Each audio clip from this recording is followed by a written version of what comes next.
Well,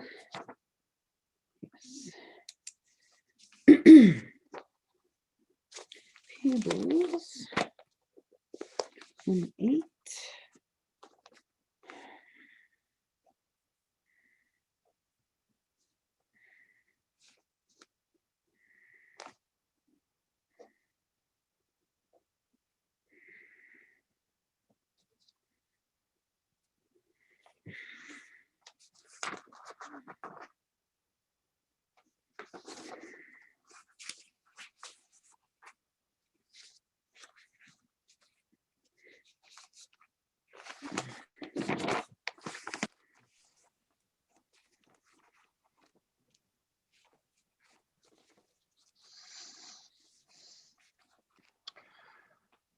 We did finally receive that $5,000 check, Lynette, Okay.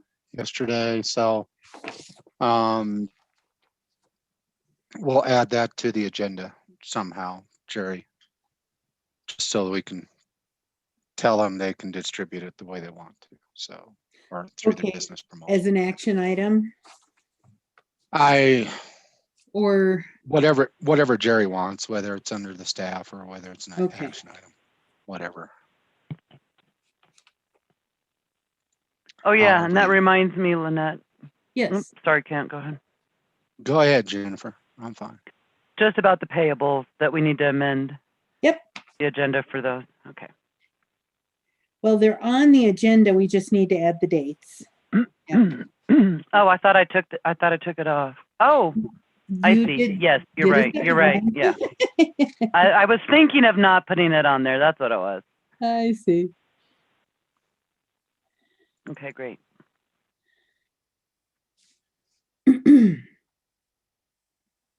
And did you get my, or I sent you this afternoon, the procedure? Ah, good. Jen and I talked about it just briefly as I got on. And I think what we'll do is when I'm describing the procedures, I'll say, so we would, whoever would like to speak in public comment under public testimony, please type into the chat so that Jennifer can promote them in the order that they've requested. And we'll just, take them one by one, I think. If there's people. Yep. There was 3 at the planning commission. So it took some encouragement to get them to talk, but and then they talked. So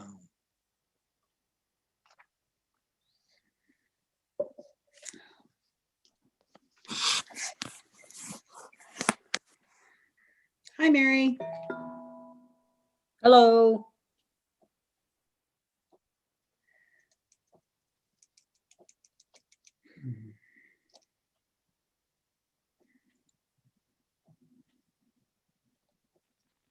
Oh, Lynette, we did get one person that was picked up an affidavit of intent for Ward 3 for Okay. write-in today. Good. That was exciting. Yeah.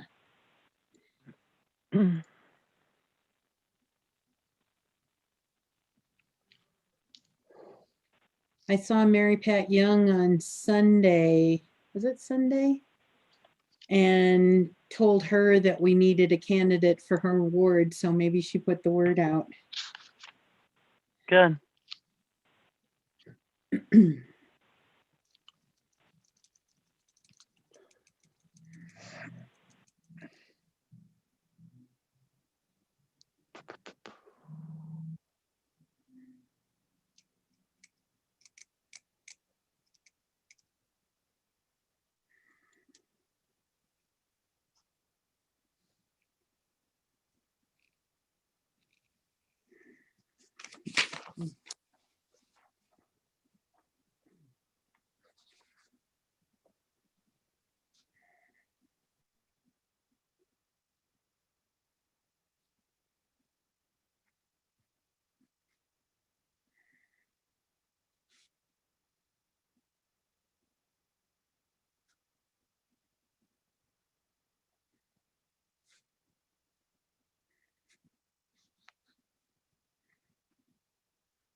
What day was that?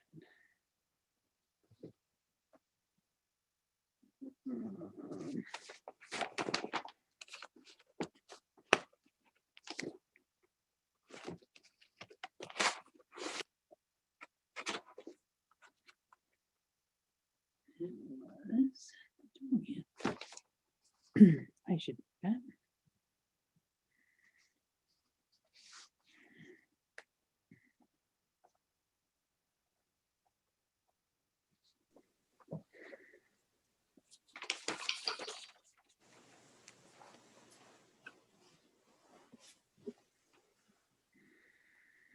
Hi there, John. Hi, Lynette. Hey, guys. How's everybody? Doing well, thanks. Good. What's the weather doing over in Summit? I fortunately have not had to go over there. Okay. I went to Denver today and How was that? it was snowier down there than it was up here. The roads cool. were sloppier. Nice. Not too bad though. Yeah, it's sure nice not going over every day. I Just bet like, it is. oh man, I was so burned out. Yep, couple of winters I drove that over to either Breckenridge or Copper Mountain and It's just tiring, you know. You never know what you're gonna get. yeah, you have to be on your toes every single minute. Yeah. And then they'll close the road or something like that, and you're sitting over there going, "Well, when am I coming home?" What is my plan B? Yeah, what's plan B? Not good usually.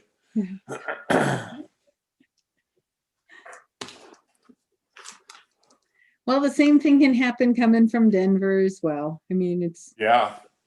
you get just past the exit that would have been perfect, and then they go, "Oh, road closed ahead." Remember the rock work they were doing for a while? It would catch. I swear it would catch me every time. Every time. I'd go, "What the heck am I doing this for again?" I'm just sitting there. Yeah. Yeah.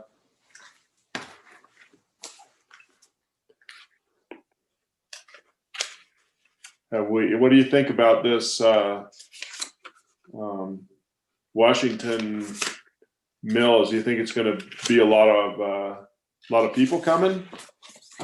Kent said. Hey, everybody. Hi Hey, there, Tim. Tim. Hi, Tim.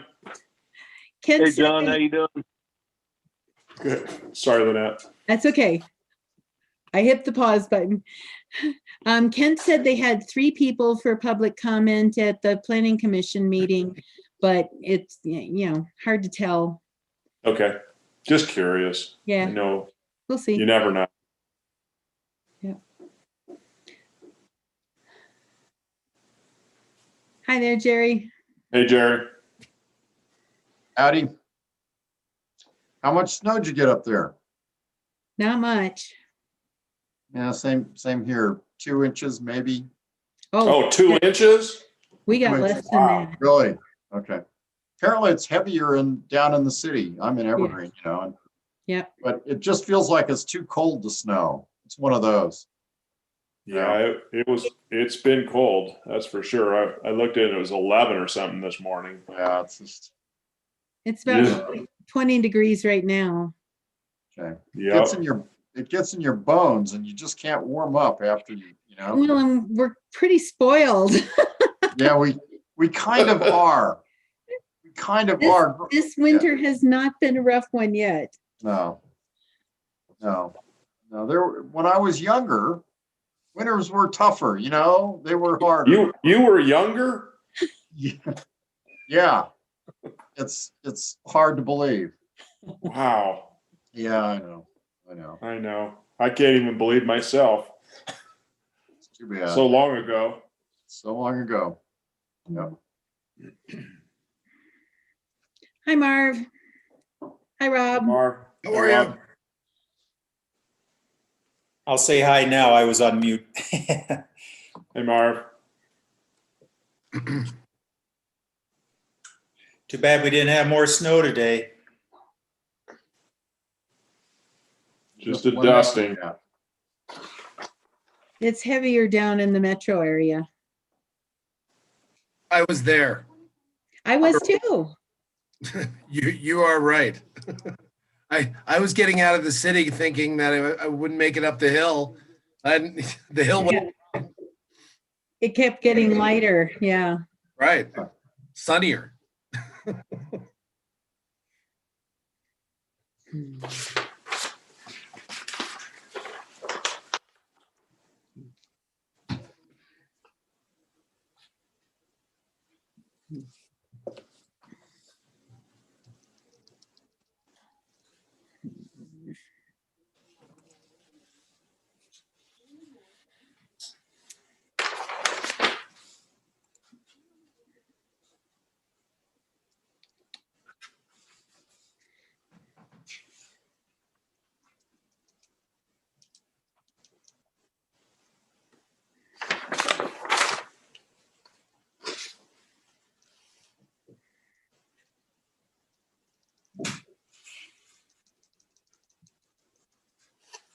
Hey, Paul. Hi, Mary.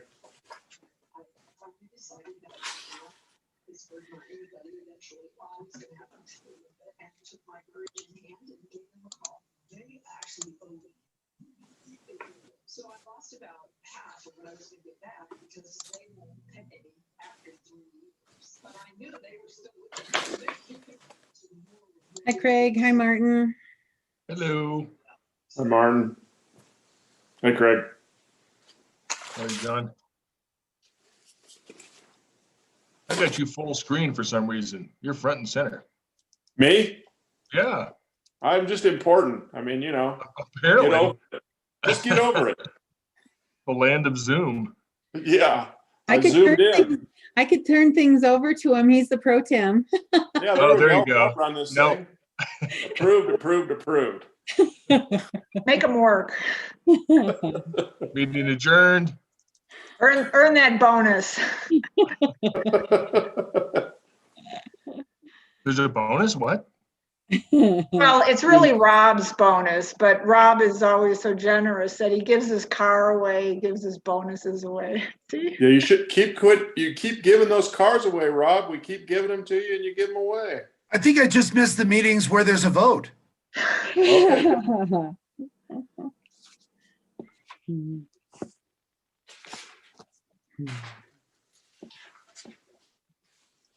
One of these days, we're going to get Tim on here with actual video. I don't know. I have to get a new computer. That's part of the bonus program. Use Kent's old one. Tim, that was the sign-on bonus and you didn't take it. I know. Short timer is what that's called. Drives a really nice car, though. That's my wife's car, Yeah, isn't that the truth? but she lets me drive it, especially when she needs it worked on and washed.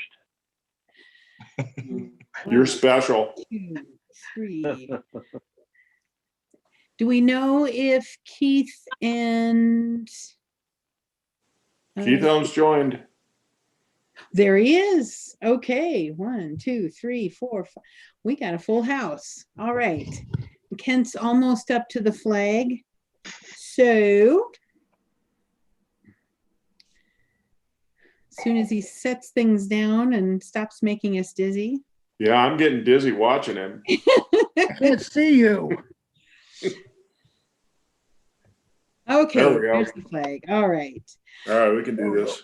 So it is January 26, 2021, and this is a regular meeting of the Georgetown Board of Selectmen. I'd like to call the meeting to order, and please stand and join me in the Pledge of Allegiance.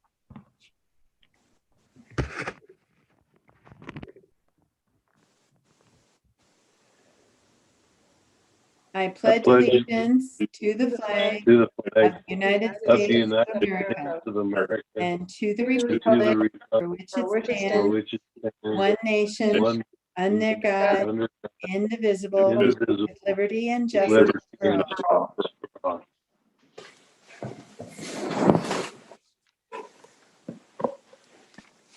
Won't know how to do that in the room together anymore.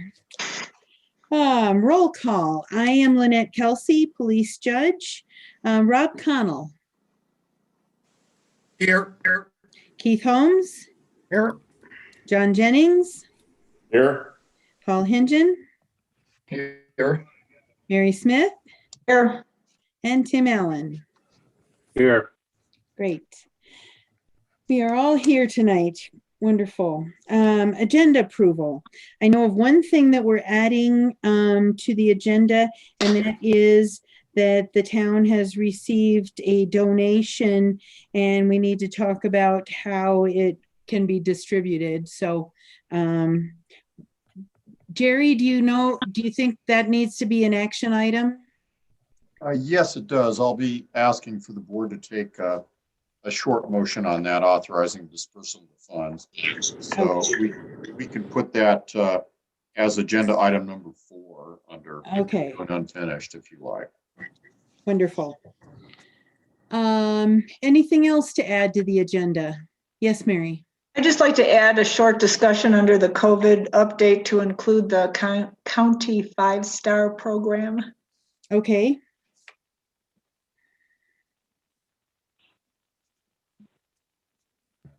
All right.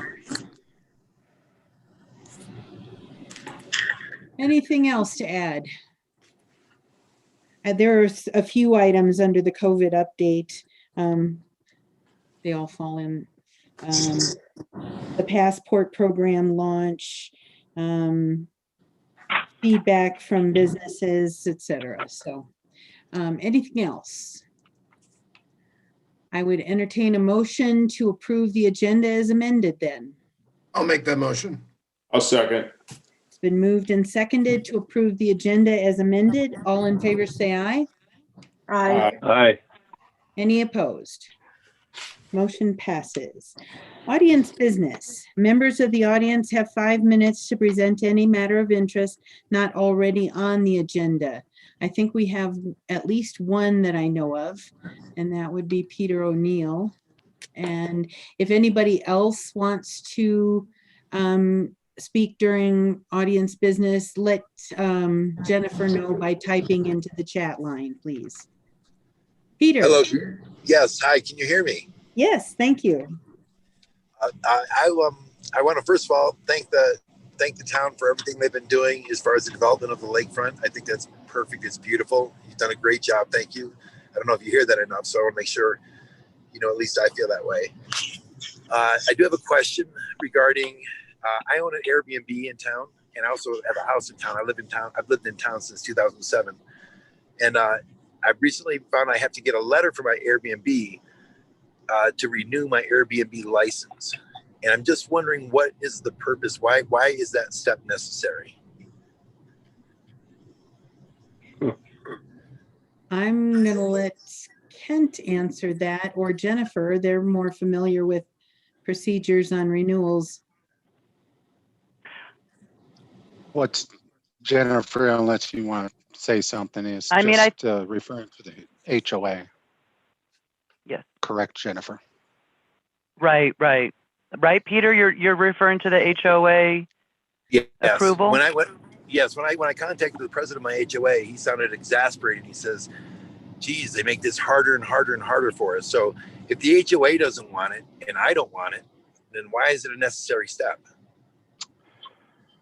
Because there was a situation involved where it was in a building, a building of condos, and they didn't know that Airbnb was within their building, but it was actually against the HOA bylaws. Right. So that's where the discussion came up, was, how do we address that, even though that's a private agreement between the members of that building? How does the town assure that nothing's happening? That's against the HOA bylaws. Well, here's my concern with that. I've been with my one HOA here for a number of years, and there's been times when people in the head of the HOA and I have eye to eye. And what would happen if they decide, well, no, I'm not going to give you a renewal letter, and there's they're just saying, no, I'm not going to get one to you, or they delay me and I can't get one for the town. Then is there an appeal process for that? I think if you would let us know and let the town contact the HOA directly to say, is there anything specifically legal that prevents it from happening? That's what we're trying to address with it. Well, that would be a great idea, but perhaps we could do it in a more streamlined way. Yeah, I mean, in Georgetown, the HOAs all know. I mean, which HOAs allow it and which don't. There's only a half dozen or so, I imagine.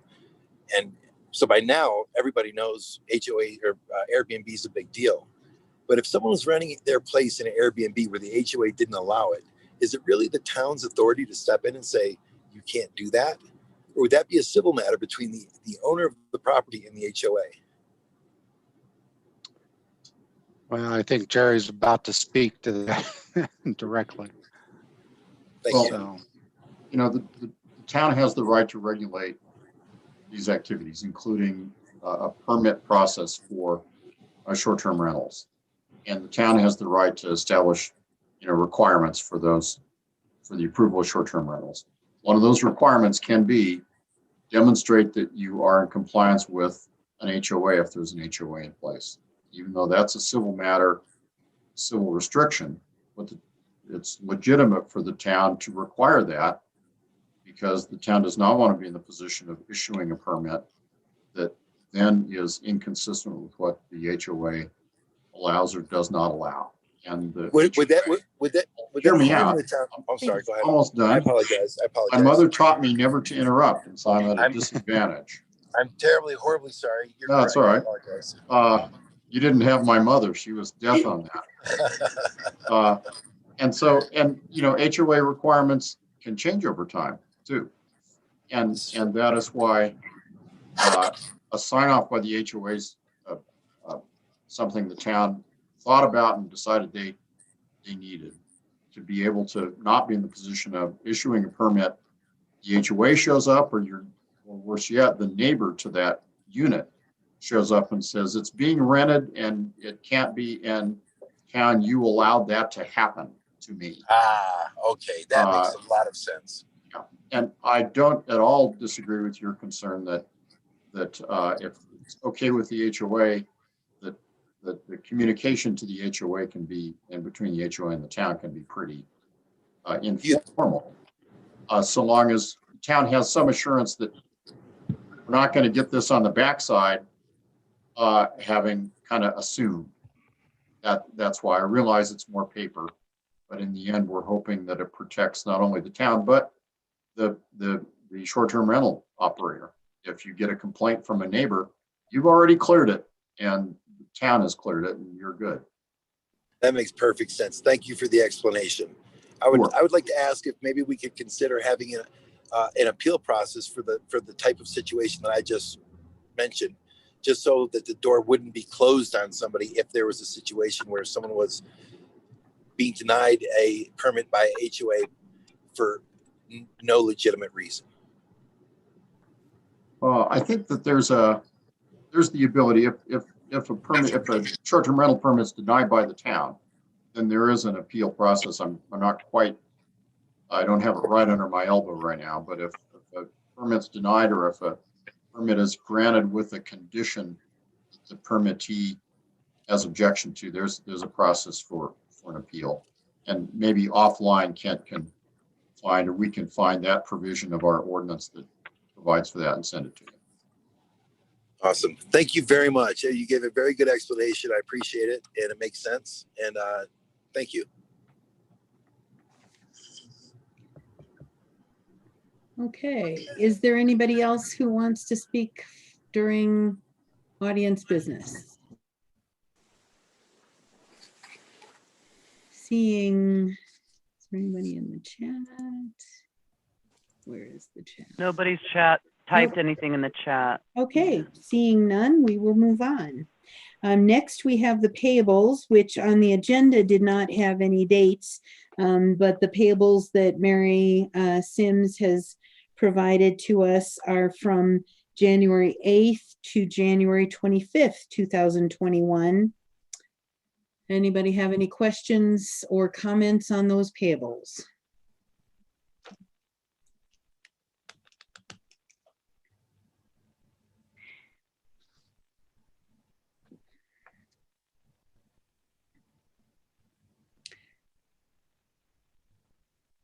Seeing no questions or comments, would someone like to make a motion to approve the payables from January 8th to January 25th, 2021 as presented? Make that motion.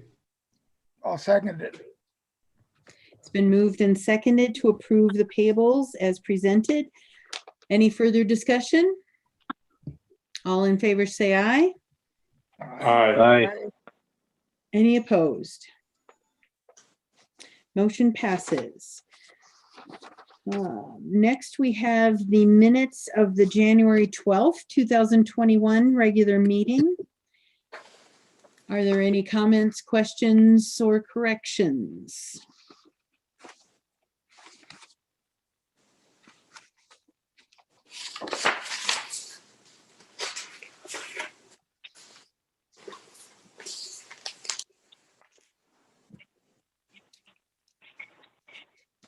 Seeing none, would somebody like to make a motion to approve the minutes of the January 12th, 2021 regular meeting? I'll make that motion. Second. Been moved and seconded to approve the minutes of the January 12th, 2021 meeting as presented. Any further discussion? All in favor say aye. Aye. Aye. Any opposed? Motion passes. All right, first item on our agenda tonight is the Washington Mills subdivision preliminary plan, or plat. It is a public hearing. Before we dive in, I wanted to just go over some procedures that we'll be following this evening. First, I'm going to open the public hearing. And next, we will hear a staff presentation, which will be followed by questions of staff from the board. And then we will have the applicant do a presentation, following which we will have questions by the board of the applicant. The next step will be public testimony. If there are questions from the public, they will be addressed by staff or applicant after public testimony is concluded. And if you do want to make public comment, if you could please, before we get to that point, type into the chat line that you'd like to make public comment. That'll help Jennifer know who she needs to promote and get you unmuted and so on and so forth. After that has happened and the public comment questions have been addressed, we'll close the public testimony. Then the applicant will have the opportunity to respond to the questions from the public. Staff will be able to respond to the questions from the public. We'll close the public hearing. At that time, no further comment from the applicant or the public will be accepted. And then the board will enter deliberations on the preliminary plat recommendation, after which the board will take a motion to approve the plat, approve with conditions, disapprove, could be a combination of things. So I hope everybody's in agreement with following and respecting these rules. And it looks like it is 6:17 p.m. I'd like to open the public hearing at this time. So first we will hear from the staff. Thank you, Mayor. Welcome to, it's good to be here. Wanted to provide a little bit of background regarding the preliminary plat application. I think all of you know that I'm Martin Landers. I'm the town planner. First of all, do all of you have a copy of the staff report in your packets? It's about 6 pages, and it includes several attachments. Those attachments, first of all, are a complete preliminary subdivision plat application. There's Planning Commission meeting minutes associated with that from the January 20th Planning Commission meeting last week. We've got several referral responses in there. Clear Creek County Planning Department, Upper Clear Creek Watershed Association, Clear Creek Fire Authority, Clear Creek County Environmental Health Department, Colorado Geological Survey, and Xcel Energy. And then finally, CDPHE, Colorado Department of Public Health and Environment. They've all responded to this application. We also have a letter from Dr. Kathleen Huninen, who is an environmental scientist and a local resident. So I promise I won't read the entire staff report to you tonight, but I did want to highlight several items. beginning with the subdivision review process. This preliminary plat is really the second step in a three-step subdivision review process. The first step is a conceptual plan. The second is the preliminary plat, and then it goes to final plat. The conceptual subdivision plan was reviewed by the Design Review Commission, and they made a recommendation for approval to the Planning Commission. And the Planning Commission then reviewed that document and approved it with conditions back in November. Subsequent to that, the applicant, Marvin Geisness, submitted a preliminary subdivision plat application, and that application requires review by both the Planning Commission and the Town Board. And so tonight's public hearing, the purpose of this public hearing is to consider approval of that preliminary subdivision plat. If that's approved, if that preliminary subdivision plat is approved, then it goes to a final plat. Once the final plat is approved, the subdivision can be recorded and lots can be sold. So that's a little bit about the background of the process itself. With that, let me hit a couple of other highlights here. Starting with the relationship of the property to both the comprehensive plan and the surrounding zoning.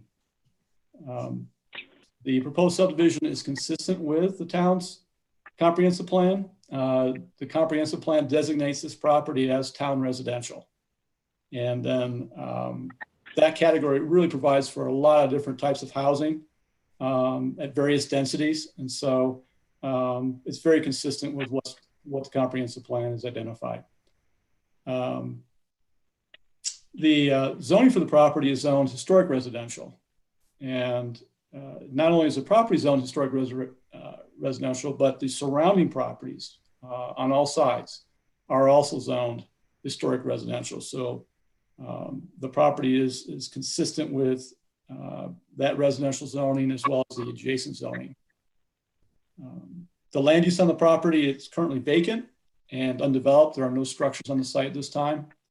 The surrounding land use on 3 of the sides is single family residential, which is the same use that's being proposed for this subdivision. There are 2 vacant lots on the north side of the property, lots 1 and 2. And we have some comments regarding those particular lots in our staff report, which I'll get to in a minute. With that, let me highlight a couple of other things about the site itself. It's approximately an acre in size, a little bit less, and it's located basically between 9th and 10th and Main and Biddle Street. It doesn't go all the way to 10th Street because you have these other 2 lots, 1 and 2, that are in between that. The applicant is proposing to subdivide this parcel into 6 lots and construct a single family home on each particular lot. The subdivision will then create 3 lots fronting Main Street, 2 lots fronting Biddle Street, and then 1 lot which will front both Biddle and Main Street. Let me tee up a couple of key issues here raised by the subdivision review process, which I know the applicants want to get into in a little bit more detail. But during the referrals, essentially identified 2 major issues, environmental issues with the site. CGS in particular stated 2 concerns. One, that the site is located within a debris fan. And then second, there is mine mill waste site, as they refer to, located on the northeastern part of the site. CDPHE raised a similar concern about the waste rock debris on the site. And so they recommended that there be some sampling conducted on that mine waste, and that occurred prior to disturbance of the site. And so that was done, and there was a materials management plan prepared as a result of that testing. Because the results of that testing indicated that the eastern edge of one of the lots, proposed lot 8, had concentrations of lead and arsenic that exceed acceptable levels. So the MMP was prepared as a way to address the mitigation of that issue. So those were 2 of the key environmental issues that were identified. We also identified that the right-of-way along Biddle Street, there's essentially a need to potentially increase the right-of-way width along there. Right now, it's about 12 feet wide, and taking a look at that right-of-way and the location on the plat, it looks like any expansion of that right-of-way may affect 3 of the lots along Biddle Street, which would be lots 6, 7, and 8. We'll take a closer look at that issue in the final plat process. At that time is the time that we require draft engineering plans and specs for any kind of public infrastructure and utilities on the site. I should note that there will be extensions of both the town's water and sanitary sewer mains that serve the property. And so that'll be a part of that engineering design that's done at the final plat stage. Earlier, I indicated that there are 2 lots that are not a part of this subdivision, lots 1 and 2 on the north side. And in taking a look at those, it was indicated at the Planning Commission meeting that the ability to construct 2 homes on that site might be difficult, given the topography. And we're thinking it might make sense for the applicant to consolidate those 2 lots into 1 lot and have that as a part of this particular subdivision as a way to avoid having to go through what's termed a subdivision exemption plat process in the future to consolidate those lots. That way, everything is contained within the 1 subdivision. But it's just a consideration and nothing more. It's a suggestion as a way to assist the applicant in the future if they're looking to develop that site. If that can be accomplished now, that will save some additional work down the line in terms of the subdivision process. So with that, I think I'll pause at this point, Mayor, and if you have any questions for me prior to the applicant and his representative, Craig, getting into the details of the presentation, I'm happy to answer anything you might have at this time. Okay. We did not have an attachment from CDPHE in our packet. Although it was listed as being part, it was not in here. I guess I was curious as to where, if that report from CDPHE told where the sampling had been done, if it had been only done in that small portion of lot 8, or if it had been randomly done throughout, because there is additional debris fan. Just wondered if that report told anything that we didn't know from the rest of this, and also if there were any results of, I guess I would be curious as to whether there were any other metals, particularly because there's been some concern brought up about mercury. Was mercury tested for, and what were the levels of mercury, et cetera? So those are my questions about the CDPHE part.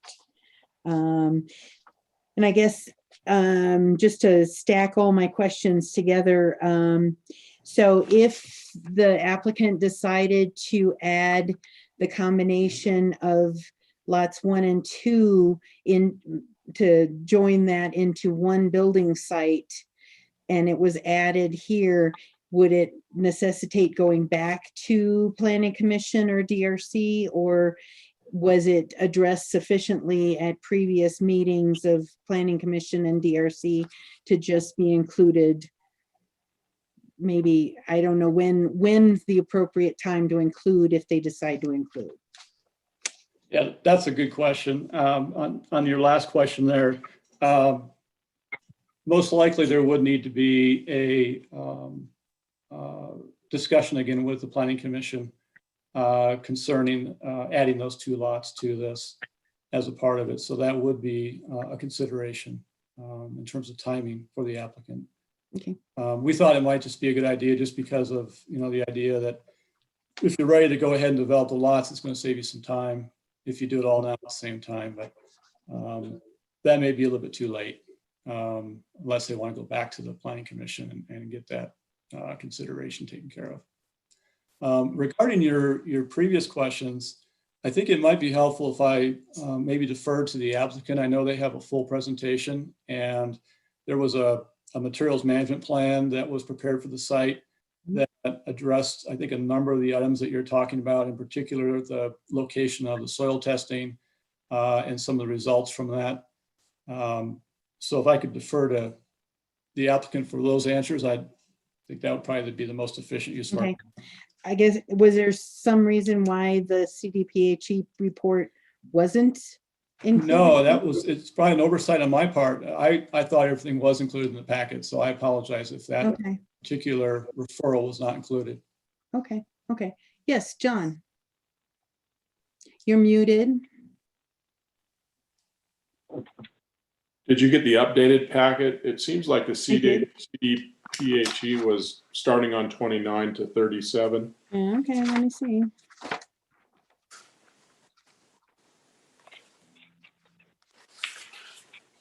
$29. Okay. Please see materials. Well, okay, but it then refers to the materials management plan, not to the CDPHE actual report. It kind of like, to me, it seemed like it just continued. It was their plan, or they were together, and then they had their site locations of the. I understood the correlation between the two, that the management plan is based on the CDPHE report. I just didn't see the actual CDPHE report. Got it. Okay. It was listed as being an attachment, and I just wondered why. So. Okay. Yeah, thanks, John. I'm sorry, I did. You're fine. You're fine. Yeah, I'm just going back to look at what we had here, and It's actually within it, Lynette. I think it's basically not a report. It's more a summary of comments on the Washington Mill site Okay. from CDPHE, unless there was a separate report that I'm not aware of, Martin. yeah, there wasn't really a report. It was what I thought was attached was referral comments from CDPHE. I think it was 1 or 2 pages that they had. Yeah, there's on page 32 as we numbered all these different pages. It says page 2 on the top, summary of comments. And then on page 34, which says page 3 at the top, which is the comments from Kyle from CDPHE, and then page 36 in the amongst the attachments there. Okay. Okay. I didn't put that. It's not really a report, so. Okay. All right. Cool. Anyone else have questions for Martin?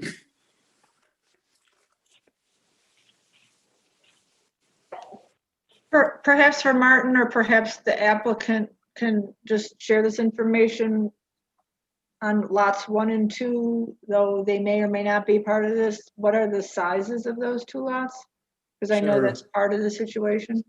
Right. The sizes on the lots are less than the minimum size required to construct a single family home or anything else. The minimum lot size requirement in that historic residential district is 5,000 square feet.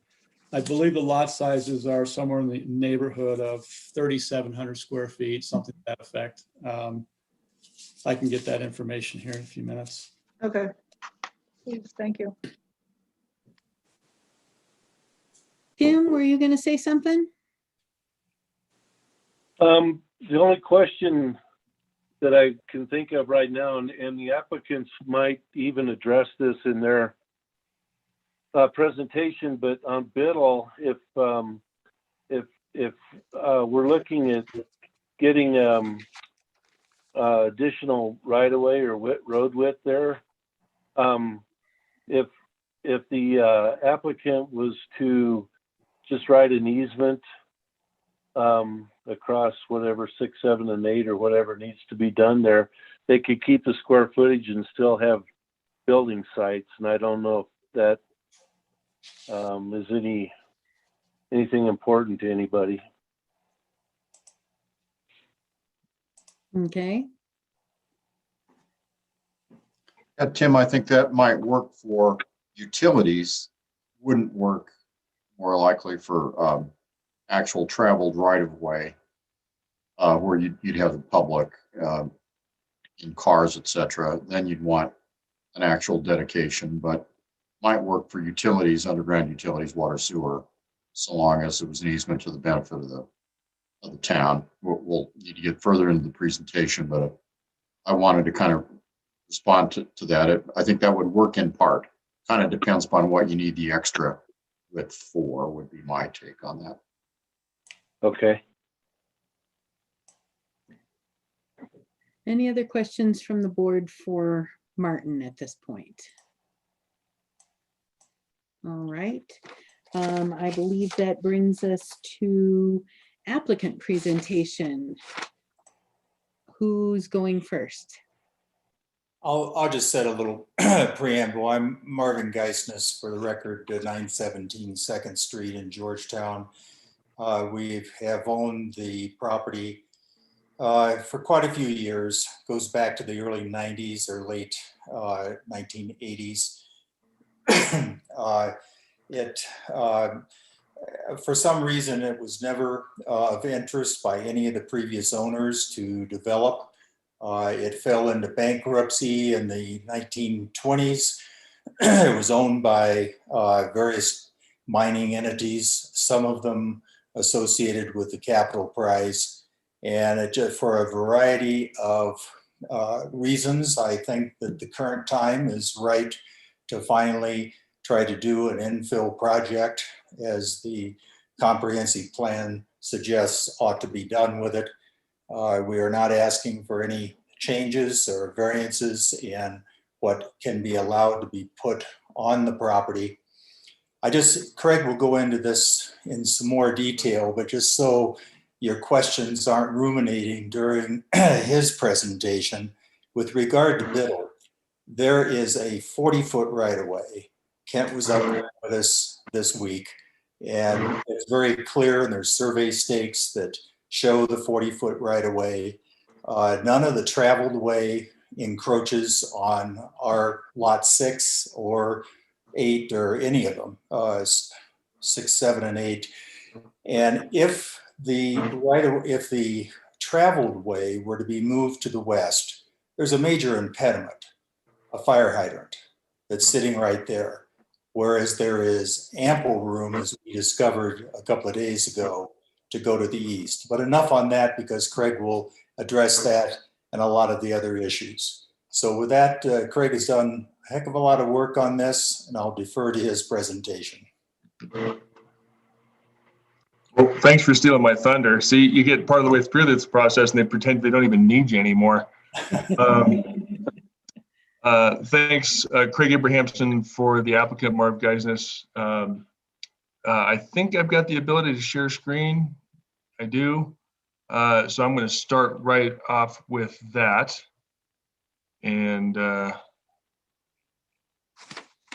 everybody see my screen?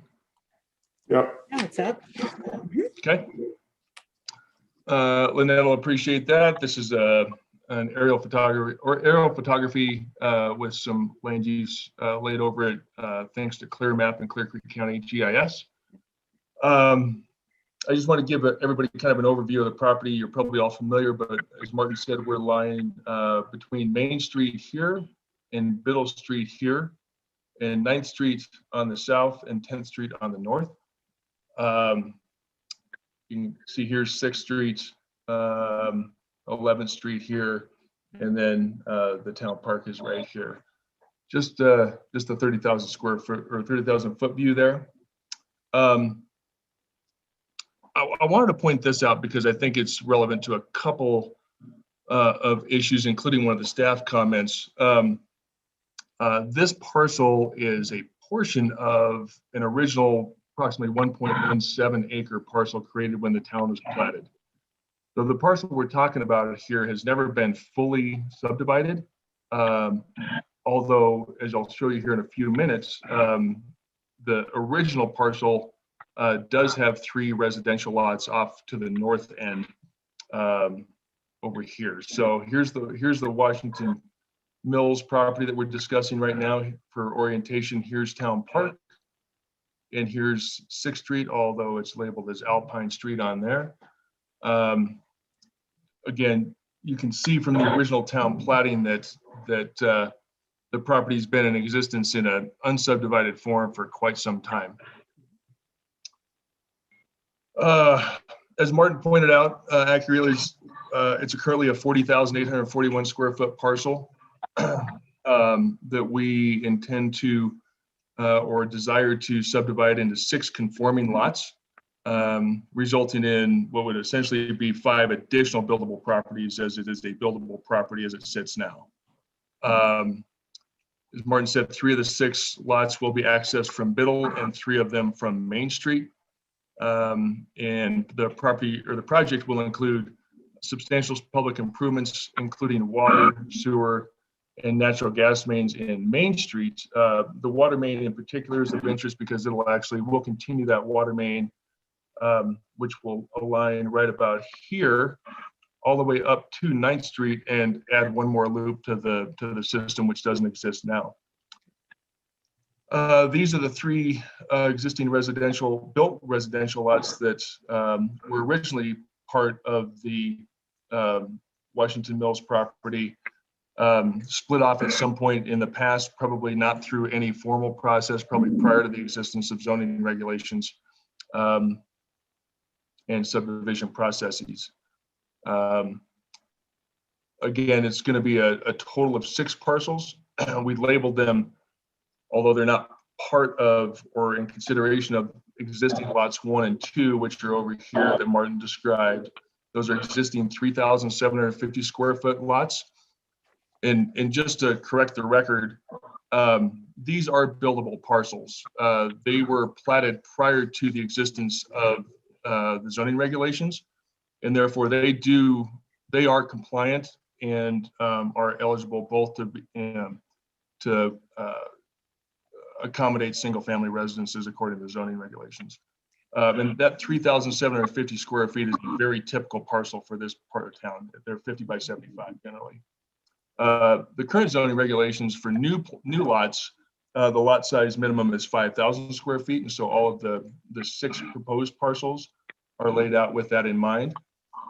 Lot 3 here, 4, 5, 6, which fronts both Biddle and Main Street, 7 and 8, which both front Biddle Street. You'll notice that that lots 6, 7, and 8 are all substantially larger than lots 3, 4, and 5. Lot 6 in particular is over 10,000 square feet, and by and large, that's due to the nature of the configuration of the site and the need to find some logical place to allocate that additional square footage and dimensional area.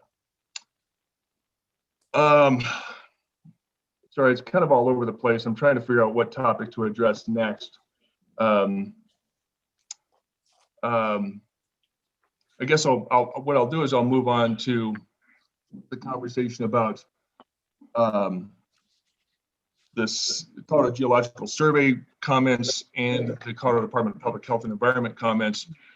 They've tended to be lumped together in conversation, both at the Planning Commission level as well as other levels. And I kind of heard a comment, I think Lynette may have made it, that seems like those are one issue as opposed to 2 issues in everybody's mind. So the 2 issues are this. There is an existing waste rock pile, probably associated with the Capital Prize mine, in the northeast corner of the property. That's that shaded area right here. That was identified by CGS, Colorado Geological Survey, based on an actual site visit as potentially material of concern from an environmental or mine waste perspective. Subsequent to that, or at roughly the same time, Colorado Department of Public Health and Environment sent what is, I consider to be almost a form letter that gets sent out on every project like this in all of Clear Creek County. That's part of, because Clear Creek County is part of the Clear Creek County Central City Superfund study area. And the letter says, and I'm sorry, I tried to pull it up since you guys don't have it in your packet. It essentially says, hey, listen, there's a very high likelihood that you have contaminated soils, at least at background levels, slightly above background levels, on any property that you go to develop in Clear Creek County, by the very nature of the geology as well as the mining activity that took place throughout the community. So we suggest that you do some soil sampling and prepare a materials management plan. More about that in a second. So between those two letters from two separate agencies, we undertook very specific sampling because of the actual site visit component from CGS, and collected soil samples from the waste rock pile located on Lot 8. I'll get to that and the results of that in just a moment. The other comment by CGS was that the property lies within what's called the debris fan. The debris fan is a separate issue from any environmental concern. The debris fan is a geologic concern. And I've got a little bit of a presentation on that. Debris fans essentially are deposits of material that have been moved over thousands of years from a point above to a point below based, through the natural process of erosion. This is the actual Colorado Geological Survey quadrangle map for Georgetown. I like all the colors. It's one of the few maps I can actually see the colors in. But if we zoom in just a little bit, we start to get a better sense of what we're actually talking about. So within the town of Georgetown, based on CGS's map, there are no less than 7 debris fans. Debris fan number 1 here, 2, 3 across Argentine Street over on the around 15th Street, which encompasses a portion of I-70. 4, which is just to the north of the subject property. Debris fan number 5, which is this little debris fan right here, which is the one that the actual project is on. 6, which encompasses, you guessed it, Town Hall, Kent, Beware, as well as debris fan number 7 up here, which encompasses most of Spring Street. A significant portion of all the residential structures and some commercial structures in the town of Georgetown are built on a debris fan. Tim, make sure the car's warmed up because you live in a debris fan. John, I think you're safe, but anybody living on Clear Creek Drive between 15th Street and the Silver Queen condos lives on a debris fan, as does a significant portion of the Gateway commercial area. Okay. And let's see, going up here, we've got the area between basically 10th and I'll call it, well, we don't have a 13th Street. We'll call it 12th. But that whole hillside area below, here's the Griffith Mine, for those of you who are familiar with that. Again, this number 5 here is the small debris fan that we're talking about. And this red line here is the actual parcel and a portion of the debris fan. And then the other 2 that are located in the downtown district. Okay. Long story short, debris fans are a common part of development in the mountains, as acknowledged by CGS's letter. They acknowledge that the risk to the development is low, particularly given the fact that there is development above and below and on either side of the proposed project. But I just want to make clear that those are 2 different issues because the same thing happened during the Planning Commission meeting, and we think we've pretty much established that the debris fan is a minimal concern relative to other development in town, and that if there's to be a focus, it should be on the environmental concern. Let me jump back up here a little bit. Sorry, I'm playing my hand out. So back to the the CDPHE materials management plan component.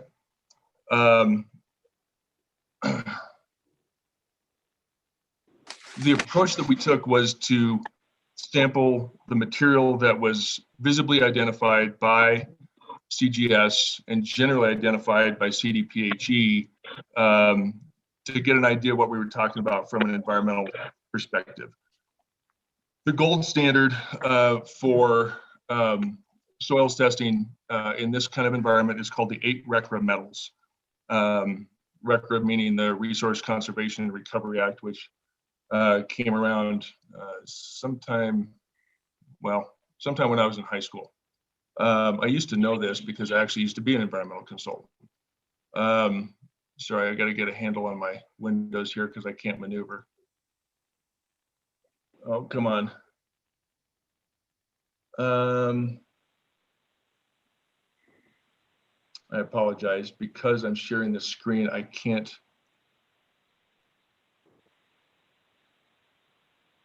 I can't get to what I'm trying to get to.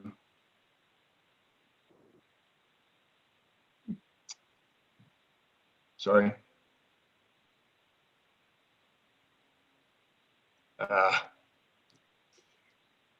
There it is. Okay. Mercury was, in fact, one of those materials tested. Okay. In addition to arsenic, barium, cadmium, chromium, lead, selenium, and silver. So to respond to that specific concern regarding mercury, it was one of the items that was evaluated in our testing. Oh my gosh.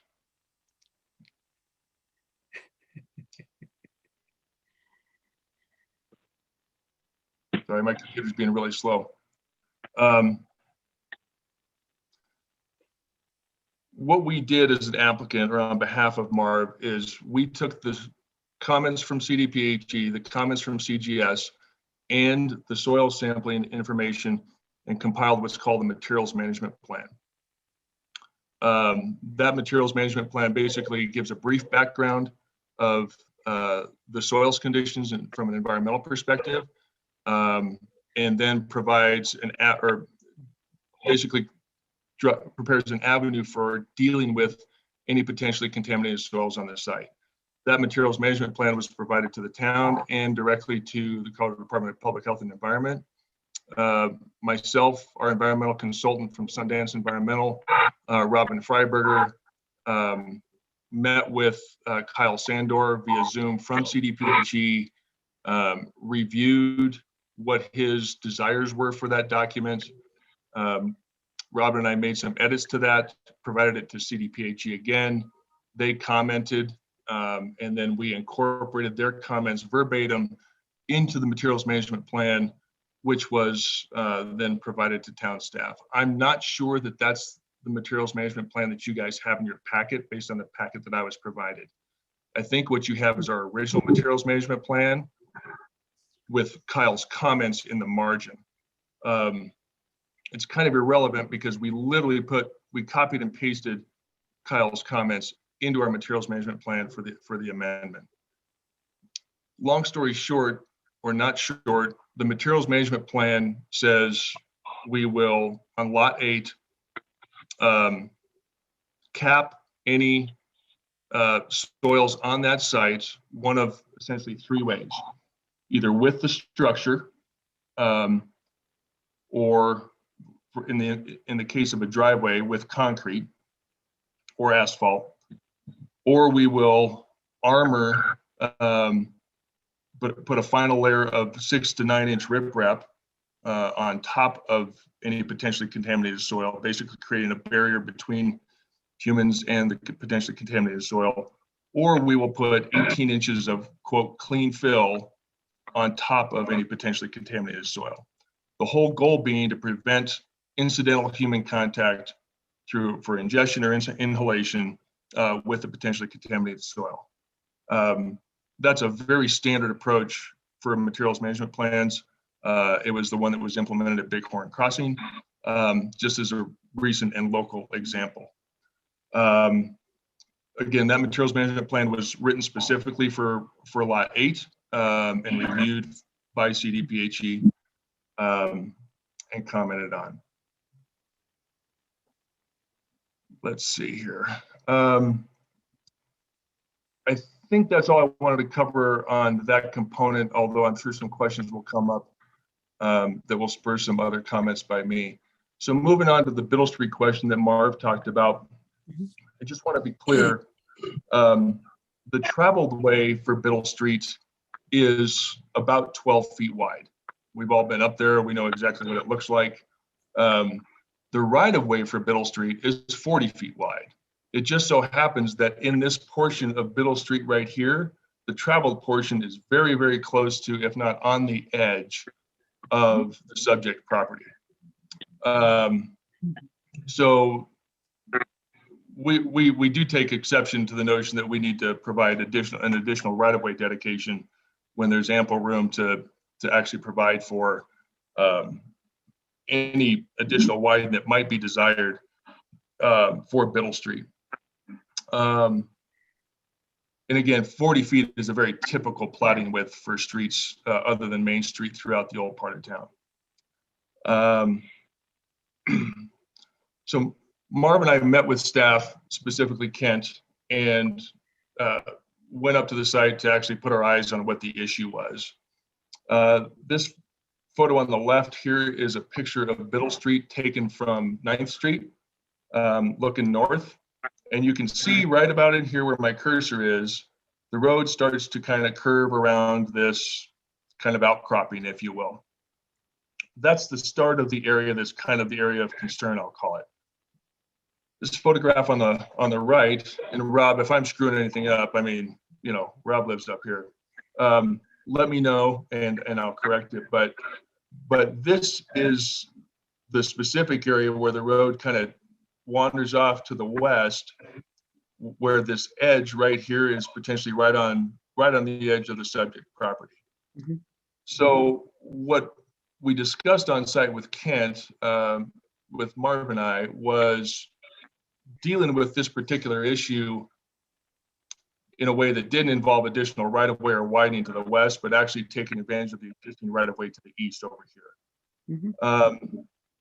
And so the notion was, in this photo on the left here, you see this yellow line, that's the approximate easterly right-of-way line, is to essentially take this piece of it right here and through grading and perhaps some minor landscape wall construction, actually create a legitimate and slightly more logical alignment for Biddle Street through that section. This is over here where my cursor is the approximate location of the access to lot 6. And so from a plan view perspective, what that might look like is this crosshatched area here, and I will zoom in if I can.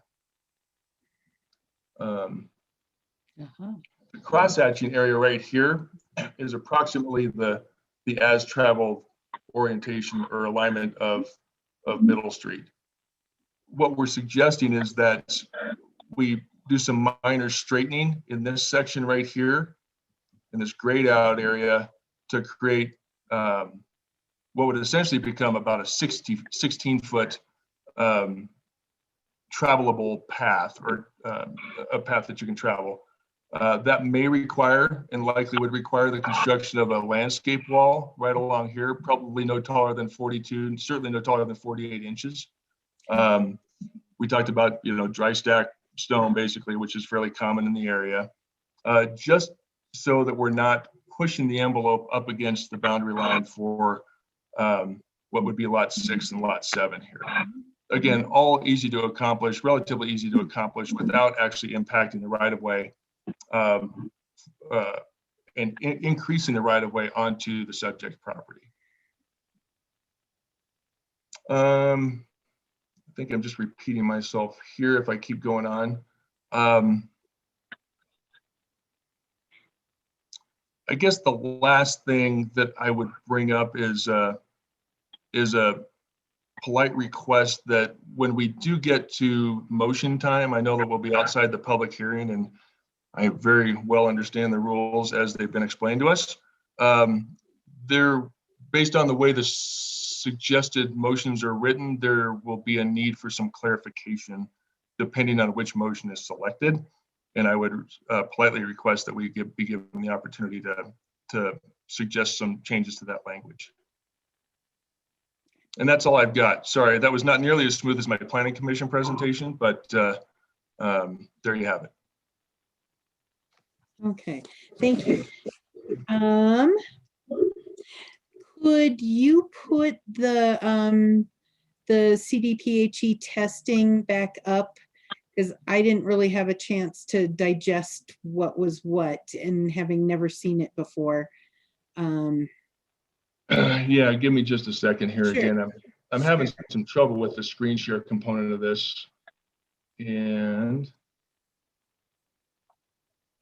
while you were hunting for it, I guess I was curious as to whether there would have been a possibility of any leaching from that actual, what's been identified as mine waste rock pile, if there would be any possibility of leaching to other properties, or how likely would that be? yeah. So is this the page you were talking about, Lynette? Yeah. Yeah, and I really put it up here kind of as a matter of identifying the metals that were evaluated. As you can see, it's mercury, arsenic, barium, cadmium, chromium, lead, selenium, and silver. And then in terms of, boy. So is there any list that, I mean, that gives us results of the testing, but is there anything that tells us what acceptable levels look like? Yeah, and I'm trying to get to it. I apologize. That's It's in the fine. materials management plan. There's a summary in the materials management plan itself, which I guess would be, Okay. you have the previous version in your. We've got the version dated December 16th. Right, and that's the one with Kyle Sandor's comments in it, I believe. Is Yeah. that right, Martin? It's here as sticky notes, and then it explains that there's a sticky note on the, like the following page. So it might have been in a margin. Yeah, here, let me, so here's the table. There were two metals that were found in excess of what we call acceptable levels. Okay. Arsenic and lead. They're both different standards. For the lead, it's based on what's called the EPA regional screening level for residential use. Okay, and that screening level is 400 milligrams per kilogram. Our composite result, or our average result between the samples that were collected was 1,040. So in excess of the screening level. Mm-hmm. Arsenic does not have an EPA regional screening level for residential uses. So what we use is the Colorado allowable background concentration. Okay. And that is very, very low. That's at 11. Guaranteed, you walk into anybody's yard in the town of Georgetown and take a soil sample, it's probably going to exceed that. That's a very low level, based on what I'm told by our environmental consultant. Nonetheless, we treat it as though we need to deal with it in this context. So those are your results. Those are the two items that were in excess of either accepted standard. Okay. Okay. And then to your question about leaching, certainly that's always a possibility. Some of these metals are more mobile than others. So, but the short answer to your question is yes, that is a possibility. And I guess how difficult is that testing process if we were to think that it would be advisable to take a couple of tests from each of the lots in the spot where the excavation was planned to go? How difficult is that? difficulty is not really that's not really relevant. I mean, it's not difficult. It's expensive and time consuming, but it's not difficult. I guess I was throwing those two components into difficult. So, yeah. Okay. Yeah. No, it represents a cost and time component. But that's, yeah. Okay. And then one other question. I've seen things that refer to this as the Washington Mills. I've also seen it referred to as the Washington Mills site, which I'm familiar from my work here at the county, that you've got different kinds of mining claims, and mill sites, you know, tend to have mining waste on them because that's where the products from mines were taken apart, and you know, the minerals were extracted and the waste was left. So I guess I'm just curious, this was an active mill site, is that correct, or am I reading things into the name? That's unclear.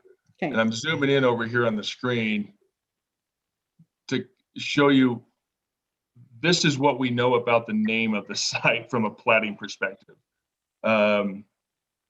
So we don't know that it was necessarily, we don't have documentation that it was actually used for milling, for a mill location.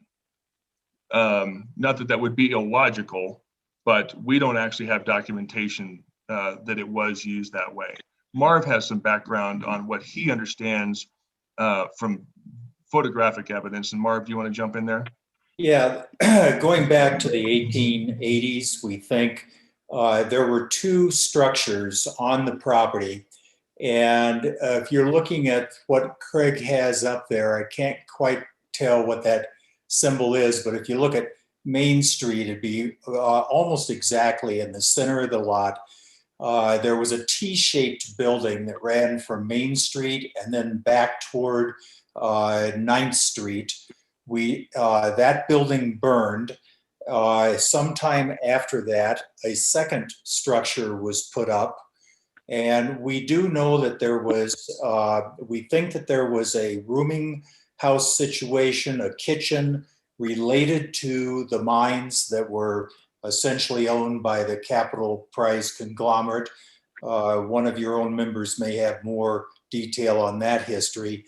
But the reason that we are positive that there was a kitchen back toward Cindy Morell's backyard, and we found just a ton of bones. They were throwing their garbage out the back door.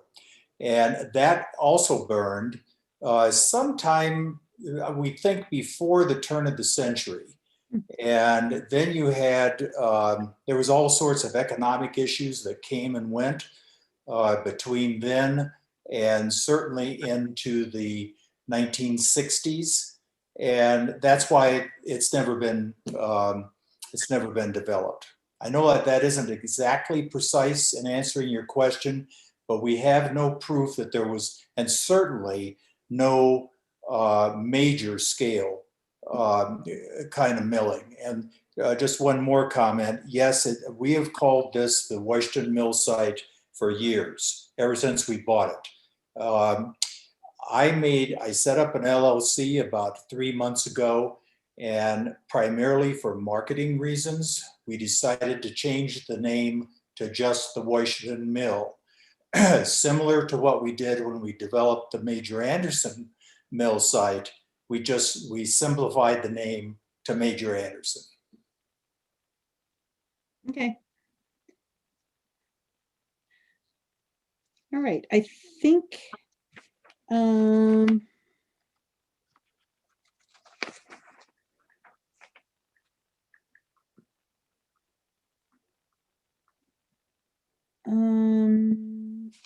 so in the materials management plan, it does call for some dust control, And in one portion, it calls for possible dust control water to be obtained from fire hydrants.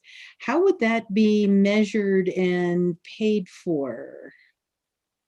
So the town has a program where they have what are called construction water meters mounted to fire hydrants with a fire hydrant connection. And so there's a deposit that goes to the town. The developer basically pays based on the meter reading from that meter. Okay.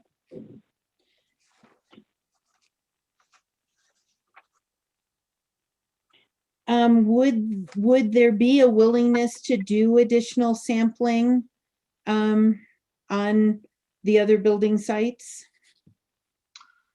In all honesty, what we would prefer probably from a timing and expense perspective is to talk about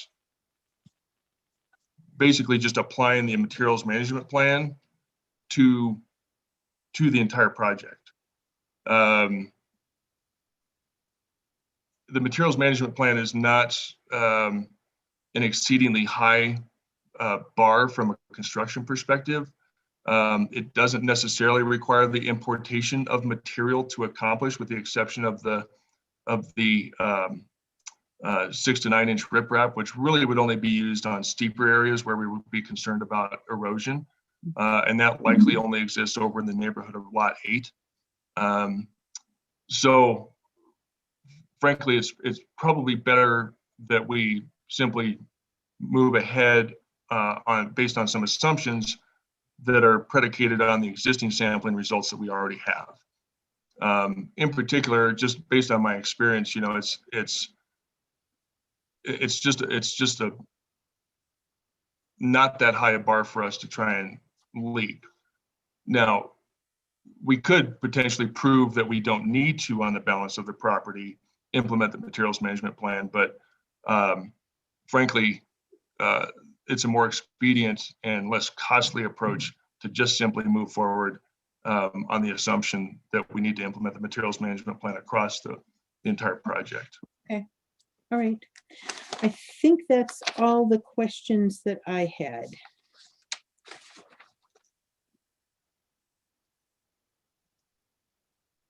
Anybody on the board have questions for the applicants? I have a question regarding Biddle Street. Why wouldn't you just go ahead and provide the widening and straightening of Biddle without that little berm that you were planning on, that you had suggested at that one curve? It seems to me when you showed the, excuse me, the diagram, that there was a section in red that showed the 40-foot. I'm trying to get there. I know, that's why I'm hesitating. My Adobe is giving me just absolute fits right now, of course. Yeah, can't you just like drag it? Yeah, there you go. I mean, from where I see the 12-foot, you know, use now, why wouldn't we just encompass that whole? I'm assuming the red is reflecting the 40-foot street Correct. area, right? Correct? Yeah, so why wouldn't we include all of that? Well, or a good part of it, and just kind of balance it all out that way rather than. Sure. So if you see these dashed lines here, these are represent the existing topography. Right. And that's the direct answer to your question is, to move it over that far involves a tremendous amount of disturbance and excavation for minimal gain. So essentially, again, the right-of-way line runs roughly up in here, the east right-of-way line. So it would require the removal of all of that material and all of this material in here to accomplish that complete straightening of the entire traveled way. Does that make sense? It winds up being a much taller wall to hold back what you've cut away. And I don't have a picture of it, but you know, this is an area that's in use by, there's a driveway kind of right back behind here that's in use by the Nisel house, which is up above there. Okay. So Rob doesn't want to like take a big giant step off the property. Yeah. Well, you know, and I don't think, I mean, I'm only commenting because I'm a renter, but you probably know this a little bit better than me. Doesn't Bob Gibbs have some sort of right of way to that driveway? Yeah, I'm not sure. There's nothing recorded for it that we found. Okay. But that doesn't mean something doesn't exist in terms of a gentleman's agreement or what have you. Yeah, just Well, he two certainly lets comments. me know if my wood pile's in the way, if he wants to get his Jeep out off his basketball court, that's all. Rob, I think, and Bob is aware of what we're talking about. He has used that driveway to take his old Jeep into the backyard for years and years. And we cannot find any evidence that it's actually owned by him. Most of it is in the right of way until it gets to his property. And I just want to make the further comment. The reason we wouldn't propose to take that entire hill down is we want to be respectful to the character of the neighborhood and what exists, but also make it work for the two additional driveways that will be at or beyond that narrow spot. And we recognize that other places along Biddle have essentially a one lane to them as well. Okay. So are there vacant developable lots to the east of Biddle Street in this area? Go ahead, Craig. Well, less so to the east and more so, well, yeah, I guess they would be to the east of this area, yes. So we don't have them shown here, but there are a number of platted lots. This is the Capitol Prize right up in here, which does actually consist of a number of platted residential parcels. Okay. Are they still owned by Ken Starrett or are they been sold? That I can't speak to.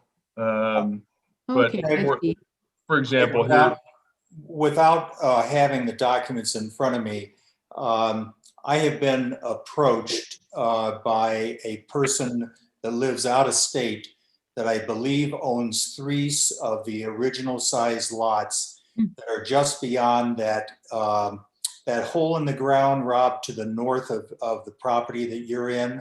Yes. And that person has indicated within the last several weeks a lack of interest in building on those lots. Now, that doesn't mean that they will never get built on by somebody, but they're going to go through.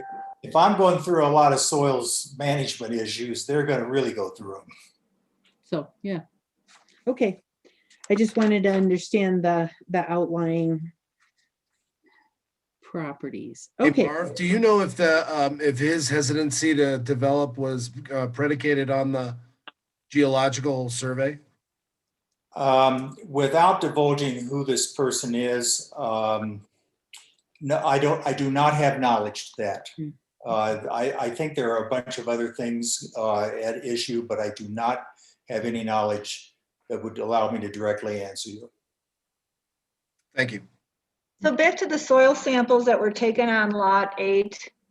They were exclusive to lot 8, correct? They weren't done on any other lot, just because of the debris fan or whatever.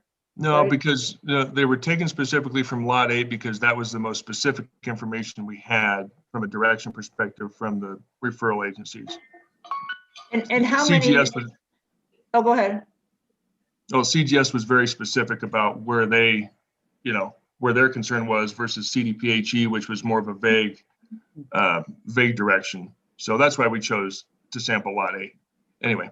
And so when you took those samples, how many samples did you take? 1, 2, 10? 2 or 3. I've got to look back at I think it was 2, and then we just averaged those results. Okay. For the materials management plan, we averaged the results.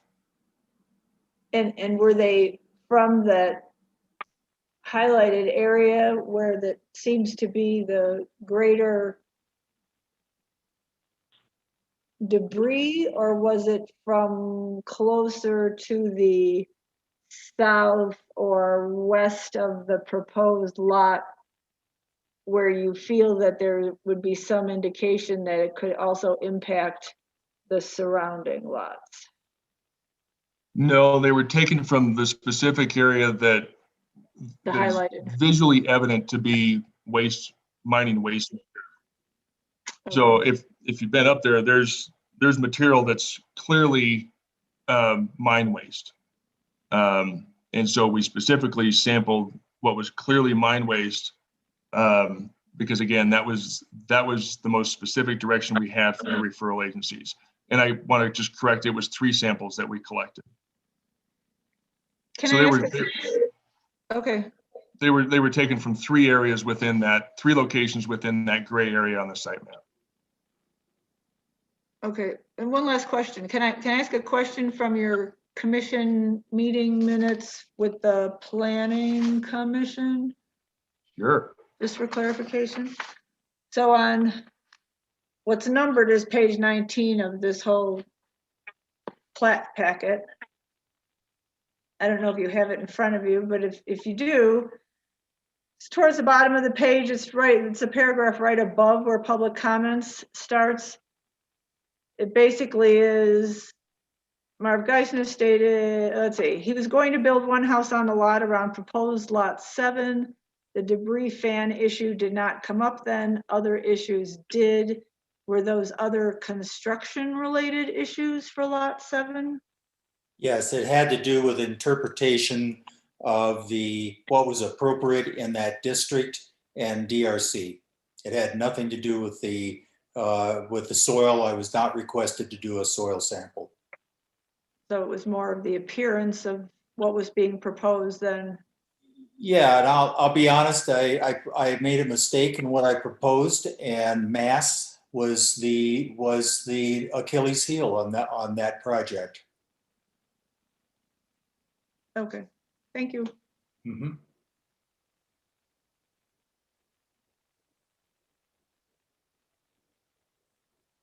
That's all I got.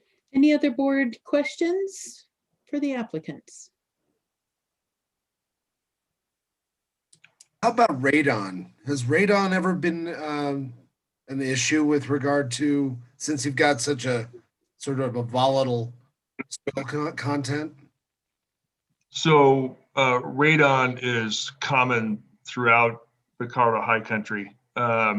It's difficult to measure radon unless you have a confined space, such as a basement or a crawl space. So simply going out on a site like this and measuring radon doesn't really give you an accurate representation of the potential risk. The building code. What's been your experience? That if you have a confined space of any size, then you definitely have the potential for radon accumulation in that space. That's been my experience in Georgetown.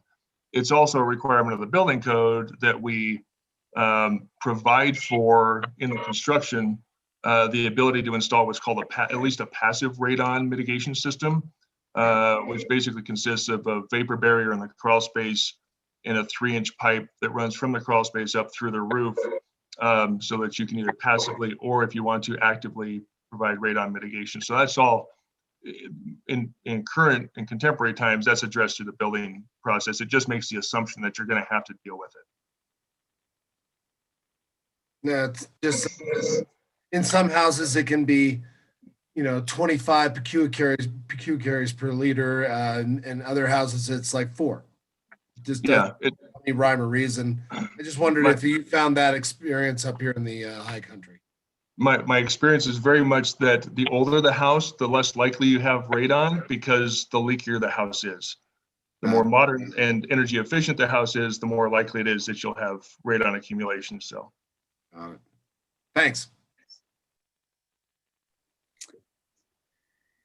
Any other questions from the board? I can't see everybody, so chime in if you've got a question. Sorry, I'll stop sharing the screen.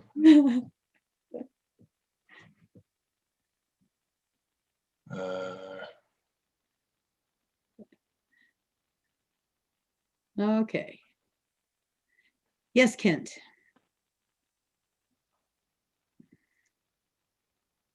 One point of clarification, Craig, you stated during the debris fan, that's under current conditions that CGS mentioned that it is a very low hazard under current conditions. But if we would have a forest fire or extreme drought or some other things happen, the conditions could change and it could provide additional, the risk goes up a little bit regarding in those situations.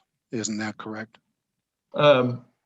Yeah, specifically, the statement is the debris and inundation hazard to which the proposed homes would be exposed is similar to that of existing homes constructed on the same fan, and the hazard appears to be low under current slope and vegetation conditions.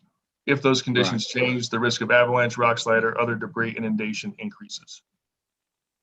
Yeah, that's from the staff report, but I just wanted to clarify regarding that.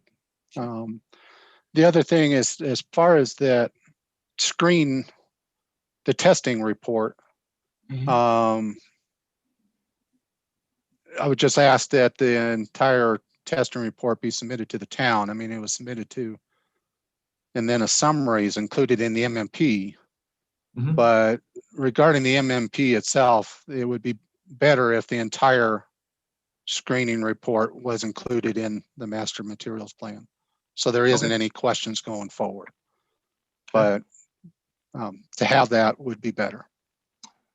Yeah, we'll provide it as part of the materials management plan. We won't provide it separately though, because it needs to be in context. Sure. With some explanation. Okay. That makes sense. Tim, did you have comments or questions? Actually, no, I'm good. Okay, all right.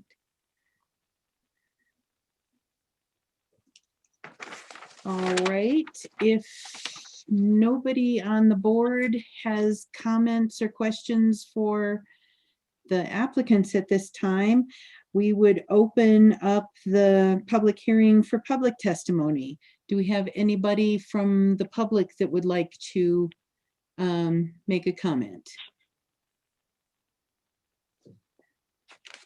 I don't see anybody typed into the chat line asking to be promoted for comment. You could do that at this time if you wish.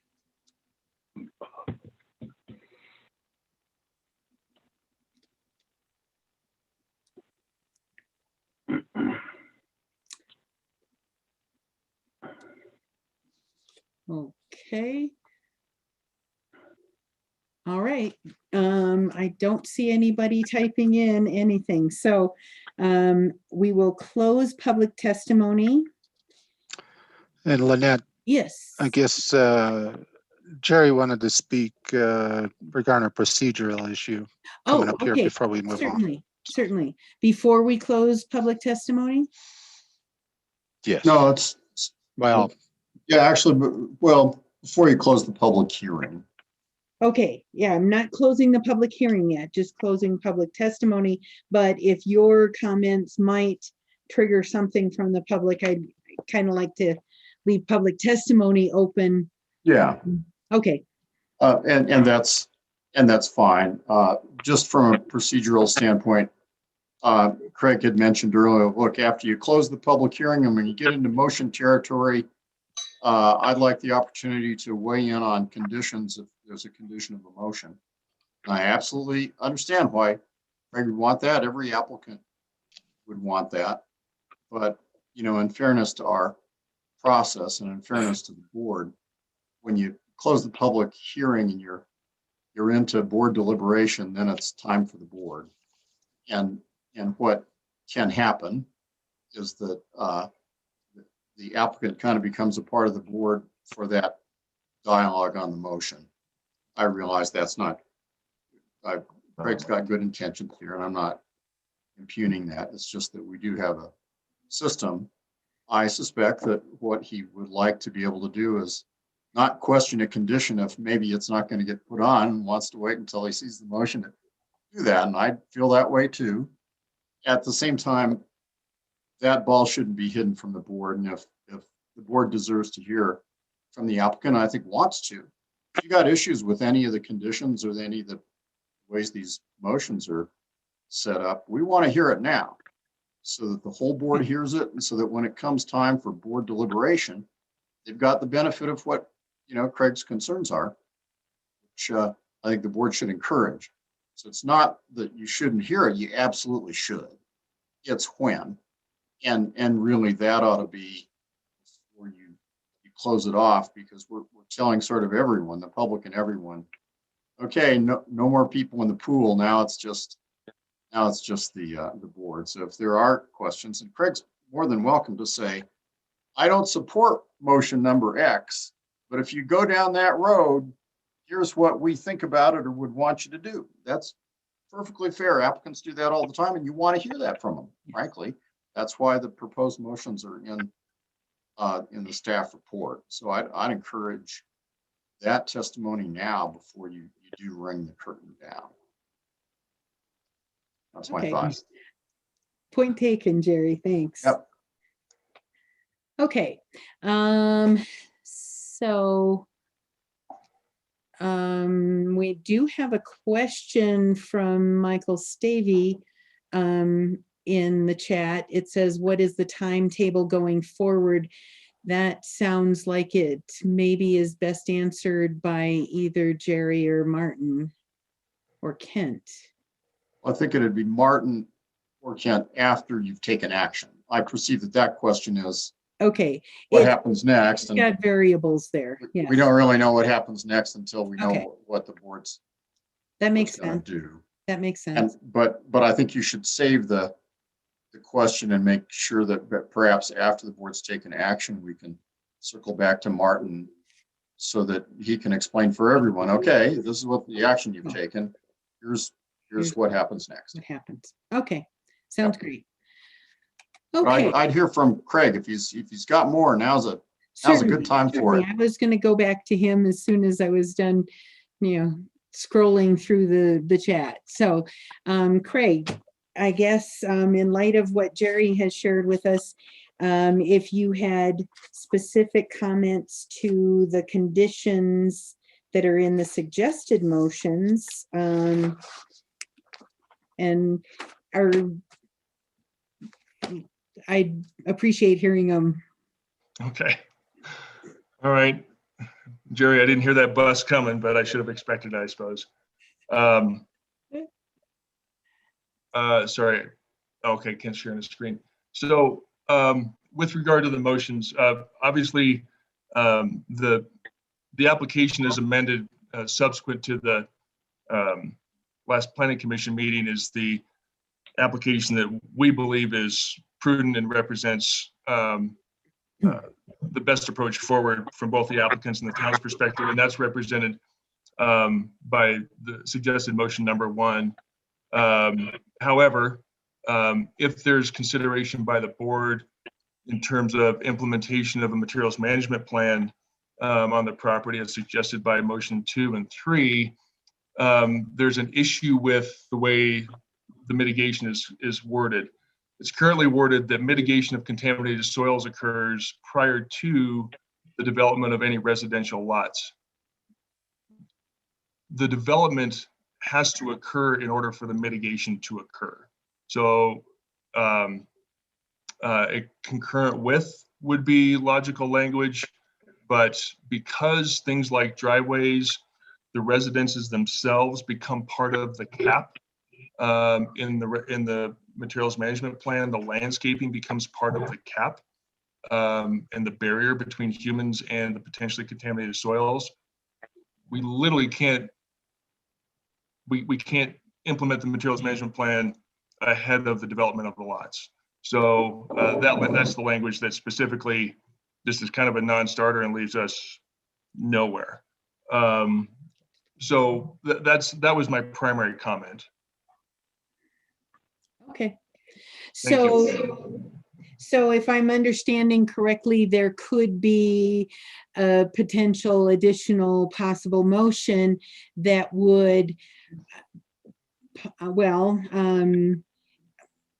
either require testing and mitigation of all of the lots, or just mitigation similar to what's proposed on Lot 8 will, and the materials management plan would apply to all 6 lots, and mitigation will be done per that plan on all 6 lots, which then takes the guesswork out.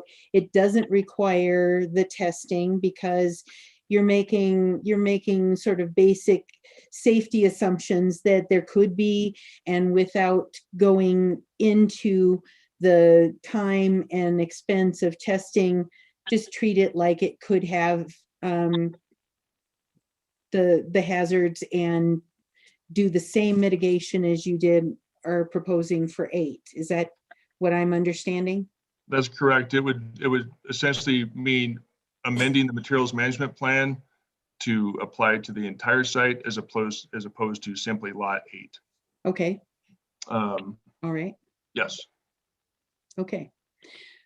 Marv, did you have anything further to add? Sorry, did you say Marv or Mark? Marv. Okay, thank you. That's why when I go to Wendy's, I use my middle name, Paul, when they ask my name, because they always get it wrong. No, I just in conclusion, I understand the need to have public health and safety, and we're not trying to get around doing what is appropriate. We're just trying to take this, what I view as a relatively short window of opportunity to try to provide a quality product, single family detached housing for the town, and get it moving as quickly as possible, because I really don't think we have a lot of time to get this done. Okay, all right. I guess one other question did occur to me, because I'm not an expert on hazardous material mitigation. I guess I would be assuming that the materials management plan that you've got in place for capping and containment would take care of any of the mercury concerns that have been raised by Dr. Hunanen.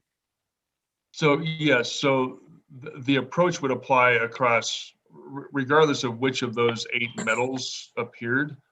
The approach would be the same from a materials management perspective.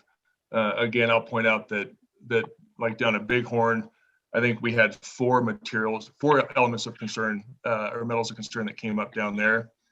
The materials management plan was the same, whether it was lead here and arsenic there, or mercury here and whatever. But it's a very standardized approach, one that's widely accepted and very effective. Because again, the whole point is to minimize the potential for unintentional contact with the material. Mm-hmm. Okay, very good. Manette? Yes. I appreciated Craig's points about the motions, and actually to kind of help him out in terms of what he was trying to communicate. I think on motion number 1, it's as presented, I assume as approved by the planning commission, and I don't need this screen share, it's good. Because that's just to prove it as presented.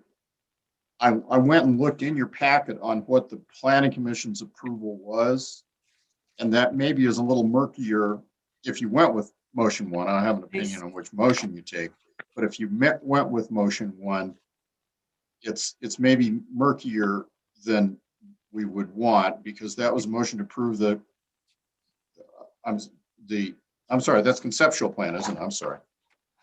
Their motion still was to resolve the geological survey, right, issues. Help me, Yeah. help me find the So minutes no, from the planning commission. Where are they? Let's just make sure the minutes from the planning commission are what so the motion of the just planning to, commission is what he wants on motion 1. yeah, Right. to restate and clarify, the application as presented in our minds would mean the application as presented to the planning commission, not necessarily, and because they made a recommendation, right? Gotcha. Yeah, The they application did. is actually before you Okay. with additional material supporting it is different than the planning commission's recommendation. Gotcha. So the application as presented would include, wouldn't it, Craig, the materials management plan that you sort of negotiated language with the state with, right? And that I know that's been a major feature of your presentation, and you'd want that to be carried forward in this motion 1. For lot 8 is what we would consider as presented. Okay. And then through this process, it would be Okay. maybe something else. All right. I think I understand. That's helpful. Thank you very much. Yes, Mary. Well, what would be the next level of mitigation if the element rates came in higher on any given lot? If you were required to test and, they were, what's the cutoff? I don't care what the number cutoff is, but where it would still be developable, but you would have to do more intense mitigation. What would that next level of more intense mitigation look like?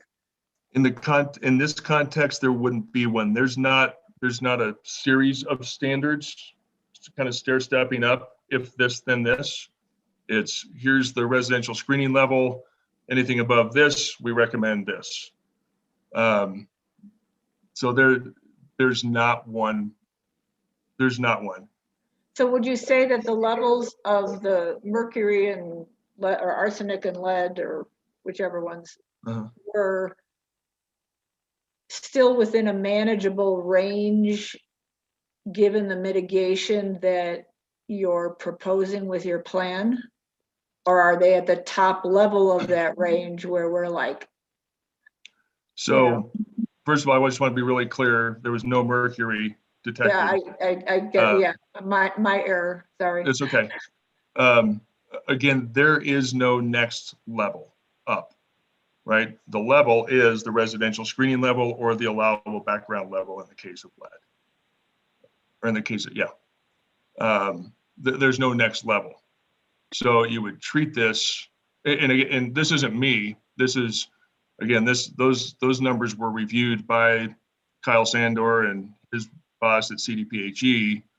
Our plan for dealing with those levels was, acceptable to them and as acknowledged by their comments in our materials management plan with their minor edits in terms of process. But does that make sense? There's not a tiered system that I get that part. I guess I just would like to, if on a scale of 1 to 10, our levels, your levels came in at 8, that would give me as a potential buyer, some safety factor that, oh, it could be worse, but it's still being mitigated, or if it's, but we're probably getting into a very gray area, and I'm not a science major, so I'll accept your. Yeah, and I don't. I get where you're. I get your response. So that's it is. If we were removing material from this site, we'd be having a different conversation about what happens to that material. But we're not removing the material from the site. It's being basically contained and capped in place. And again, with the intention being to minimize the potential for unintentional human exposure, either through inhalation or ingestion. So that's the standard. So even though you're going to do as we say, you are willing, as the applicants and developers and owners, to treat all lots with the mitigation that is required for lot 8. If we so deem. Yeah, Thank you. yeah, Okay. I think. Okay. All right. So, all right. So just to make sure that we're all clear on where we are in this process, we've closed public testimony. We didn't have any public testimony, so applicant would be responding to questions from the public now. Staff would be responding to questions from the public now. The question that we did get via the chat line is more for after the motion has been made and voted on. So we'll throw that in at the end. So at this time, I think we're to the point where it's time to close the public hearing. I do so, and no further comment from the applicant or the public will be accepted. And so now the board gets to deliberate. So I guess I will start things off and just say that I personally had a lot of concerns based on Dr. Hunanen's letter that maybe we were not addressing something that was serious, but I think that if the applicant is willing to amend the materials management plan to have the same mitigation apply to all 6 lots, that answers my concerns on the unknowns, and without requiring a lot of testing, and which includes time and money. I think if that is the way the applicant would prefer to address the concerns, I'm okay with that. And I thank Marvin for coming forward and putting together, and with Craig's help, putting together a good package. And thank you, Martin, for helping out, helping us understand all of the moving parts. And thank you all staff. So, and I turn it over to the rest of the board for comment. Yes, John. I would agree that if we, treat the whole project, with the materials management plan, that it would allay a lot of my concerns about what could be going on with that soil, as it's, being processed and then being captured with whatever methods they need to for the building and development of the land. I think not knowing where those samples were heavy, not having that, just treating the whole thing like, it's possible contaminated, that solves it for me. Okay. Yes, Mary. Can we extend the mitigation to lots 1 and 2 if the applicant now or at a later time decides to proceed with that? Or is that outside I'd like to save them a step if all of a sudden, as Martin had suggested earlier, that they wrap that into this project. Those lots are not in front of you on this application. Okay. They just aren't. Okay, fine. And as the applicant indicated, as Craig indicated, they have a different view on the developability of those lots that we have to respect, at least to the extent of not incorporating those lots in some way into this application, that they chose not to, and they have the right to leave that property out. And since it's not in front of you, it would be appropriate to construct a condition around it. Okay. Yep.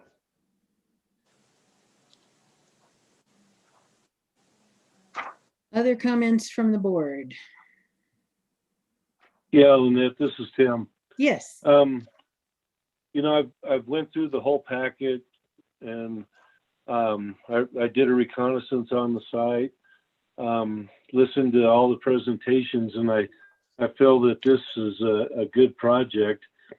But I also agree that if we approve this, that the material management plan should be amended to include all the lots. Okay. Thank you.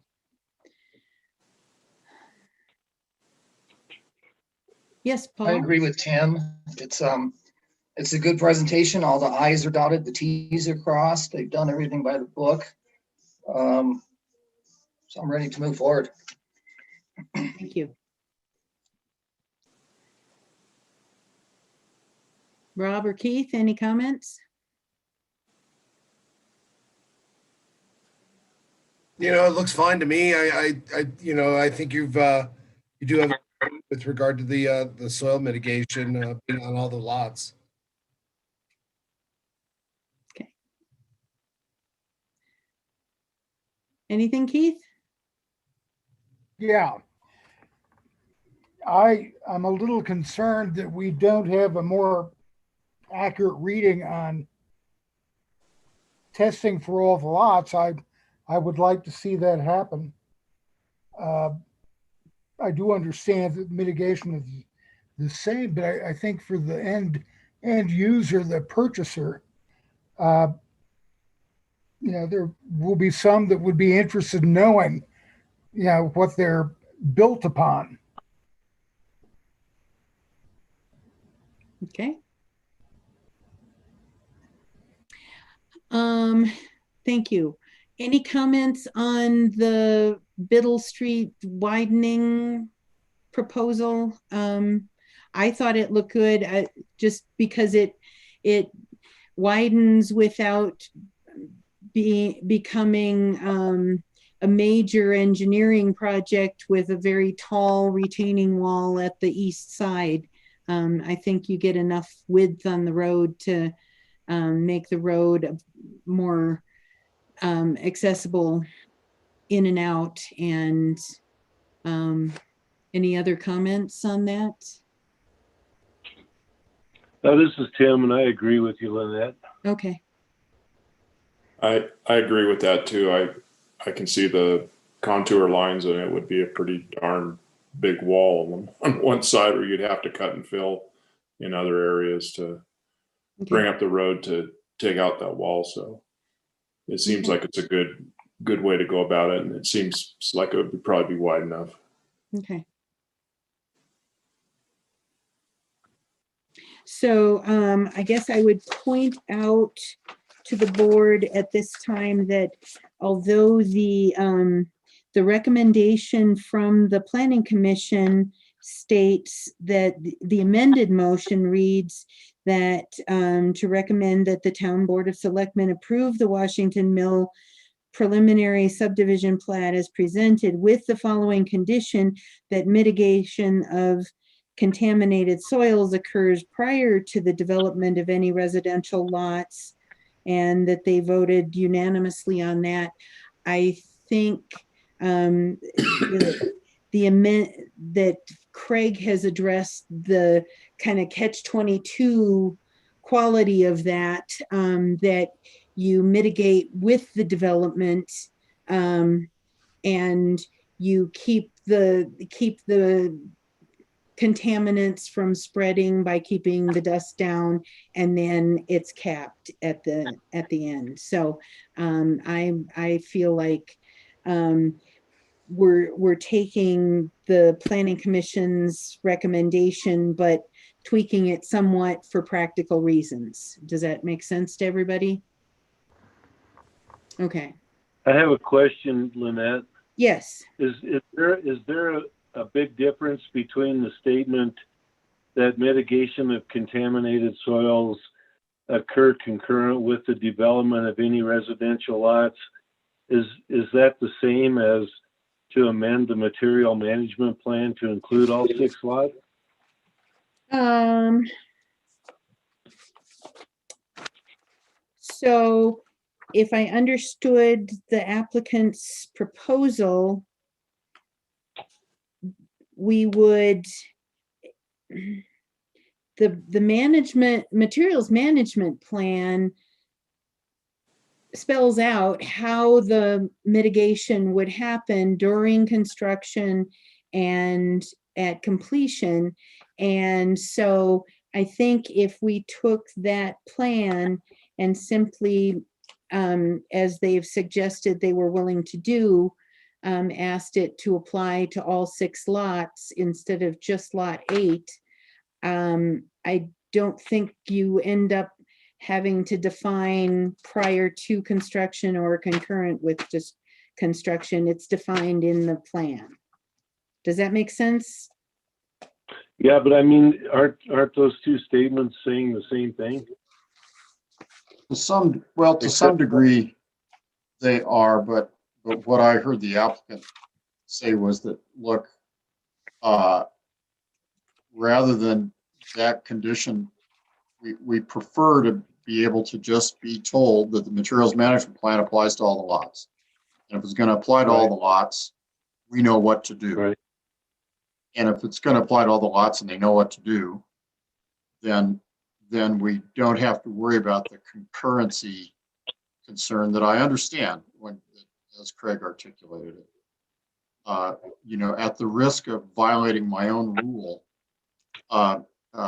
just because we're now to that point, if you want to confirm that with Craig, open the public hearing again just for that purpose. And I think that that would be fair, because clearly that's something that the board thinks they've got right, but isn't sure of. But Craig, don't think that this means that that the rule has changed, because I feel strongly about the rule.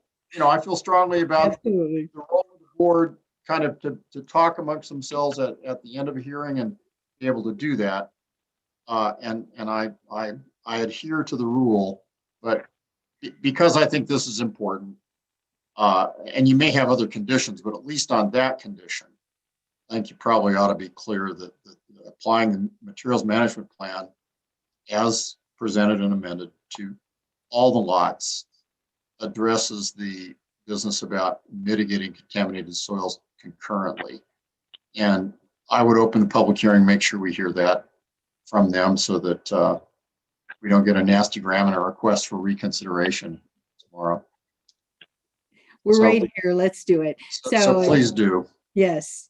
So I'd like to reopen the public hearing to confirm with the applicant that we are on the right track with what your proposal was.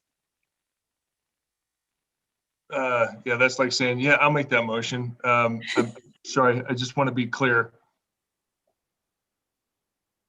Yes, the statement that implementing the materials management plan across the entire property addresses the planning commission's comment in their recommendation is correct. And that our intent, sorry, there was a lot of conversation there. Our intent is to implement that materials management plan, and that would consist of a concurrent process of development and mitigation. Okay, I think I'm hearing that right. If the condition is approved, and Martin's got a question, but if the condition is approved with the a condition that the materials management plan as presented by the applicant be applied to all lots, period, then you don't have to torture yourself with talking about mitigation of contaminated soils concurrently, correct? Okay. Okay. All right. I think Martin's got a question. Martin. Yes, thank you. I just wanted to clarify, would the material management plan, since it was prepared for lot 8, would it need to be amended to apply to all the other lots? I thought it was pretty generic, but another question for Craig. Wow, I feel special. Martin, that would be my preference, is that we remove specific references to lot 8 in terms of mitigation and replace each of those instances with the property or the subject property where it's appropriate, which actually that's what I was doing when I was looking over here. Okay. And that would work if the condition on the motion is approved with the condition that the quote materials management plan be applied to all lots. You get there. Now, obviously we want to, adjust the actual document materials management plan to slice out lot 8 and make a more general property reference, but we can do that if that ends up being the board's motion. Okay. Yes, Martin. Yeah, I just wanted to make sure that there was nothing in the materials management plan that was just limited to lot 8. If there was anything else that would need to apply differently to the other lots than what was applied to lot 8. So it sounds like the materials management plan is generic enough that it can be applied all the way across the board without any other specific considerations based on topography or any other issues associated with mitigation. Okay. Sounds like that's right. That was my recollection of what I remembered from reading the plan. So, okay. All right. So if we've addressed all of those issues and we've gotten the input from the applicant, I'm going to close the public hearing again. Any further comments from the board before I ask for a motion?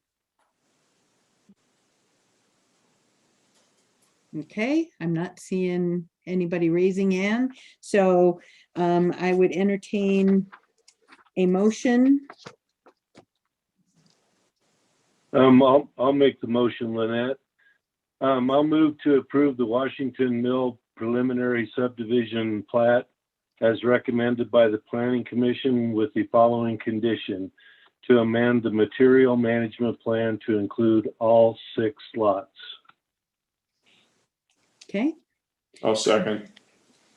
It's been moved and seconded to approve the Washington Mill preliminary subdivision plat with the condition that the materials management plan apply to all 6 lots. Any further discussion? All in favor say aye. Aye. Aye. Any opposed? Okay. So that brings us to our question from the public about timetable, I believe. Yes, I think I can at least begin to answer that question. As indicated in the beginning of the presentation, this is a 3-step subdivision process. And so with the approval of the preliminary plat, the applicant is now eligible to submit a final plat. They have 1 year to do that from the date of the approval. So they basically have a year to submit the final plat. That will then trigger the review process, of course. And we have a fairly detailed application packet whereby the applicant will need to submit a variety of different materials and a complete application prior to us as the town staff processing that application. Once we receive what the town deems is to be a complete application, the clock starts ticking for the review process once again.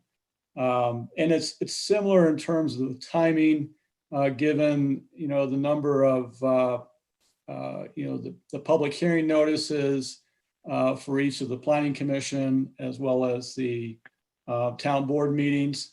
A lot of it depends on the scheduling and how it falls with certain dates, but typically it's about 2 months or so once that complete application packet is submitted. There'll be a lot more detailed review in this stage, given the engineering component. Typically, I think the town has on call a town engineer that would review the engineering drawings, and they would weigh in on that particular topic.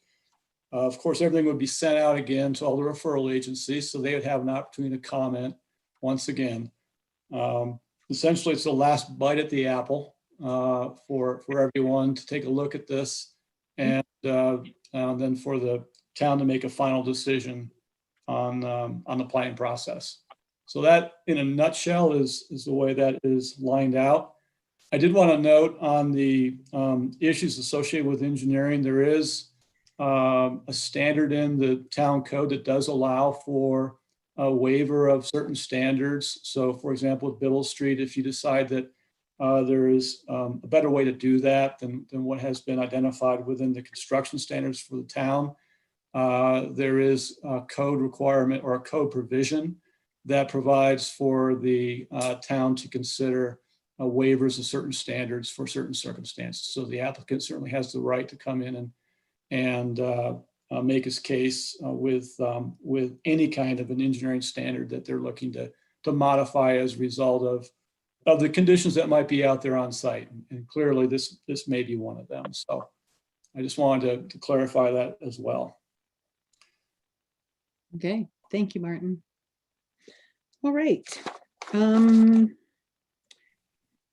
I think that does it for that topic. Thank you very much, everyone. Thank you, Marvin, Craig, Martin, staff. We appreciate your consideration. You bet. Okay. Agenda item number 2 is the second reading and a public hearing for ordinance number 1, series 2021, an ordinance amending Georgetown Municipal Code section 15.44.010, the International Residential Code concerning table R 301.2, parent 1. We did have, do you want to take this? Okay, so we did have first hearing on the 12th of January at our last meeting, and this is second reading. So, and as you may remember, it was to change and clarify both the ground snow load, the roof snow load, to correct the wind speed so that it shows as the ultimate wind speed rather than being able to be interpreted as either basic or ultimate, and to correct it, and then to correct the winter design temperature, and also to correct the climate zone. So, did anybody have any questions about the corrections and changes we're making to that table? I would open the public hearing at this time to take public testimony if there is any. If you're interested in making a testimony, please type into the chat room so that Jennifer can promote you. We'll wait a couple minutes.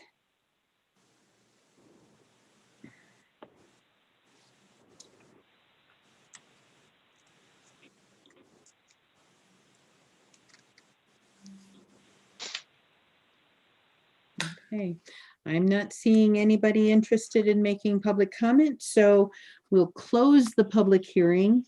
It is 8:08 p.m.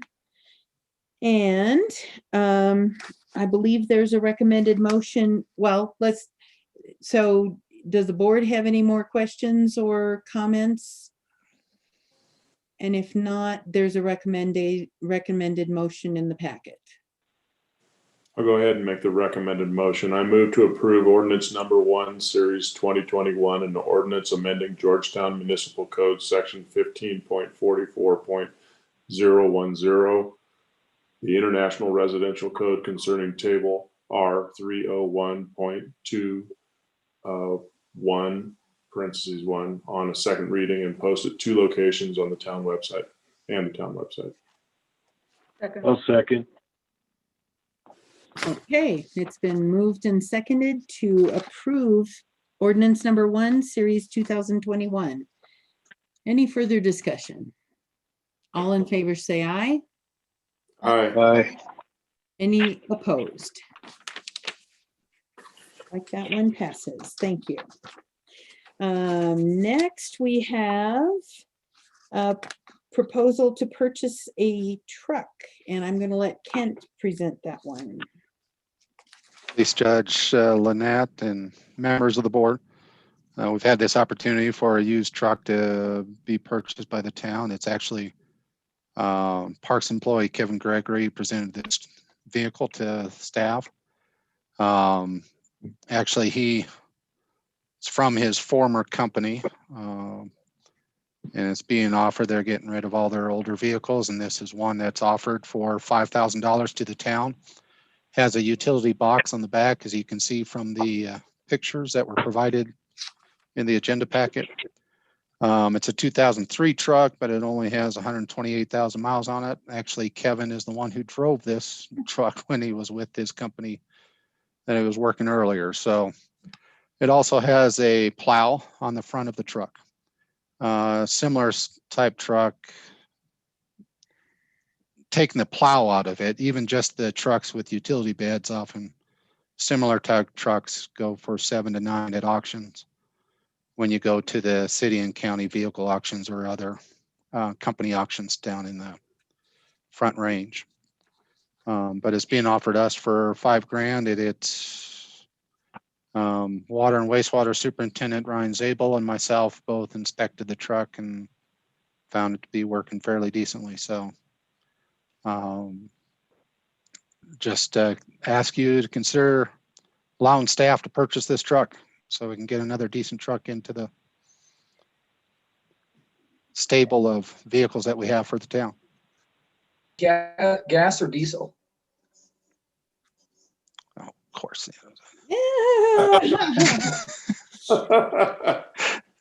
I don't know right offhand. Just make something up. It's diesel, I think. Diesel. There you go.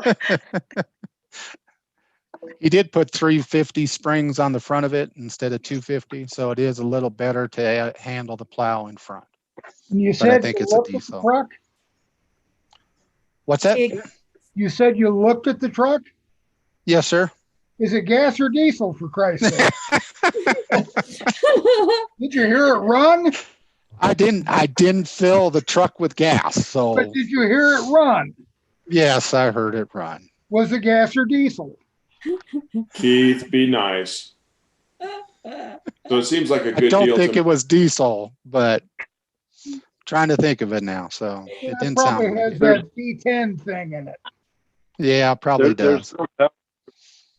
There's no Power Stroke insignia on it, so must be gas. Yeah. That's what I was looking at. I think it's a gas. I think it's a gas one. I'm going back and I'm going, that didn't sound like a diesel, but. Okay. There you go. So it does seem like a good deal. Did you run a Carfax on it to see if it's been an accident or anything? It hasn't. So, I mean, it's besides the normal work truck, little bumps and bruises you get around a truck, but no, not where it takes out the engine or anything like that. Okay. I'm good with it. Okay. Any other comments? I like the idea that we're getting another plow, so just kind of icing on the cake there. So, anybody else have comments? Otherwise, would anyone like to make the recommended motion that's in the packet or some other motion? I'll move to authorize the town staff to purchase the Ford F-250 plow truck for $5,000 and sign the appropriate documents. Second. Been moved and seconded to authorize town staff to purchase the Ford F-250 plow truck for $5,000. Any further discussion? All in favor, say aye. Aye. Okay, motion passes. All right, the agenda item number 4 was the donation of $5,000. I'll let Kent introduce that. And we had discussed this previously where we had somebody come forward wanting to make a donation to the town to help Georgetown businesses and donate 5,000 and have that be distributed to Georgetown businesses through the Business Promotions Commission. We received the check and associated direction from the donor. There was a letter written last week, but we received the check this Monday, and the letter itself describing the request of the donor to have it distributed through the Business Promotion Commission to the Georgetown businesses. And there was a couple members of the Business Promotions Commission, Mary Smith being one of them, and Amanda Cooper, who was here earlier. I don't know if she's still here or not. She's still here. She's still, well, and whether she's listening or not, sometimes Oh. it gets called away, of course, but Sure. they were involved with the document itself on the request. So Jerry, it looks like you're wanting to say something, so I'll hand off to you. Sure. As you might recall, one of the questions was charitable contribution to the town, and we were firm in informing the community development entity, economic development corporation, that growth corporation, that was on them in terms of figuring out whether or not their donation to the town would be tax deductible on their side, and the town, frankly, would be too long and involved a process to create a 501c3 in order to receive $5,000. And they understood that, I believe, and are merely, have provided the money to the town. It's now in the town's bank account. And while the Business Promotion Commission doesn't have a checkbook and doesn't write checks, it would be appropriate, and I'm ready with a motion when after you've heard, I think probably from Marion and Ms. Cooper, but I'm ready with a motion to both accept the donation and to authorize the expenditure of those funds to the recipients as chosen, business recipients chosen by the Business Promotion Commission through the little process, application and review process that I'm sure Mary and Amanda can better describe to you. Once they've described that and you're comfortable with that, then that motion does two things: accepts the money and directs and authorizes its expenditure to people that Business Promotion says, pay these people that much. And then that is the authorization for Mary to cut that check. Okay. All right. Who would like to? Mary or Amanda Amanda? can address it as the chair of the Business Promotions Commission. Okay. Good evening, everybody. How are you? Very good, thanks. So I think Jerry covered the legal basis pretty straightforward. And at this point, our goal is just to open up the applications to Georgetown businesses and they can reach out to us, and we have a system in place to vet those applications and distribute the funds. The beautiful part of this funding is that there is a potential for additional funds coming down the pike. I apologize. I'm home alone tonight, and of course this just happened, so I'm gonna let Mary take over. I apologize. One moment. So the Business Promotions Commission organized a subcommittee, provided an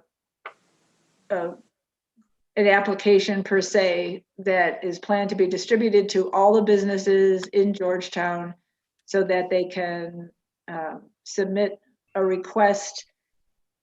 Business Promotions hopes to dole out this money in different increments based on need, and the donor had requested, as well as Business Promotions, that these funds be distributed as quickly as possible. So there's the plan is, once this has been accepted, that with the assistance of Jennifer, an email blast will go out to all the licensed businesses so that they have the application in hand. They have the basic requirements. It's a shorter process. A lot of the monies that were available through other government grants, some of our businesses who have just started up during this COVID process were not allowed to participate in those funds. So they'll come back, quick turnaround time. The plan is for the subcommittee to meet, review these grants. There's a, check sheet to make sure, to prioritize the need, and funds should be distributed, or, then a list be given to our treasurer, town treasurer, so that we can, see that payable list in a later February meeting. So hopefully next month, within the month, we'll see who applies, determine need based on this priority checklist, and go from there. So some may receive $500, some may receive a couple $1,000. $5,000 isn't going to go far, but it's something. So, and we'll tweak it as we need to if additional funds are received. We do believe from the donor that there's a possibility that additional funds might come our way. And then in the meantime, business promotions can, find different avenues to address different things, whether it's regarding a 501c3 or 4, segment down the line or whatever. But we want to get this money in and get this money out to our businesses in need. Shake your head. Thank you, Mary. Sorry about that. Sorry. You did good. That was perfect. Sorry about that, everyone.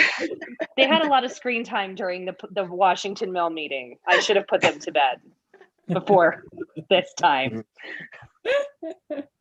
Question. Yes.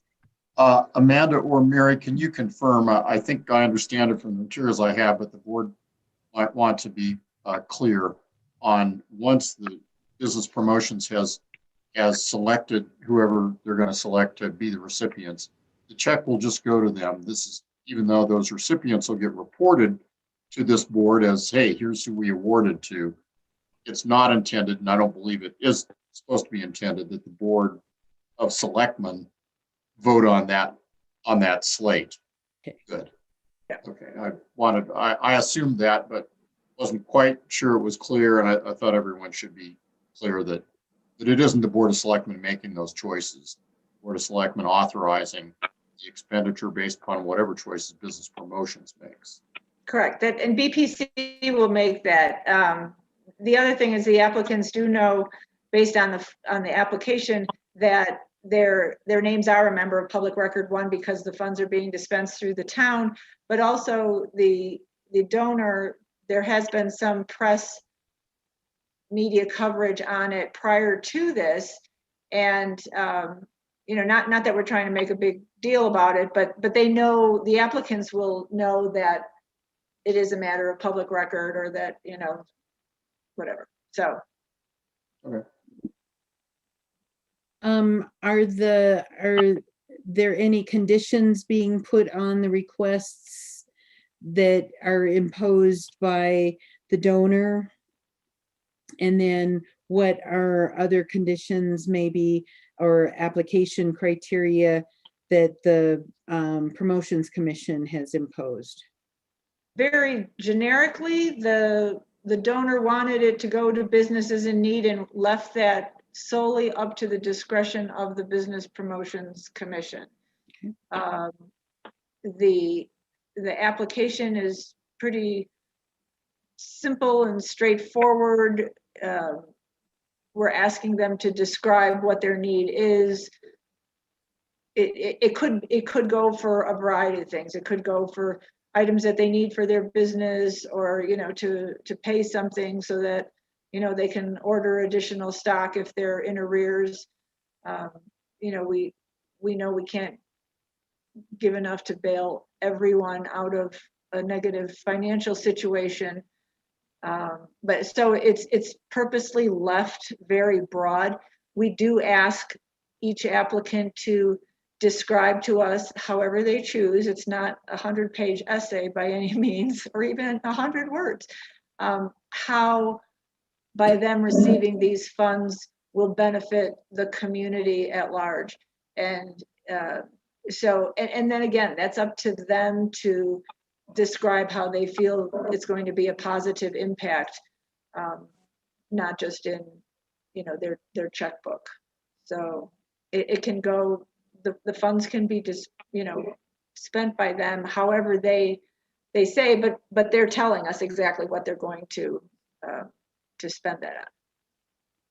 Does that answer the question? Yeah. I just, I've been attending the CARES Act funding meetings for some time now, and there was a lot of deliberation on how to structure that, and a lot of that was determined by the fact that there were a lot of strings attached to those funds, that we weren't free to open it up to just anybody who had a need. It had to be able to be demonstrated in a certain way, which it was difficult for me, because you see so much need that maybe somebody, as you say, businesses who didn't have a lot of history before the COVID shutdowns then weren't eligible to apply. And so I just, I wanted to know if there were any conditions that have been imposed, and hopefully you'll have an easier time than our committee had in trying to decide who gets what. And thank you very much for the donor making this contribution. It's very much appreciated. So anybody else?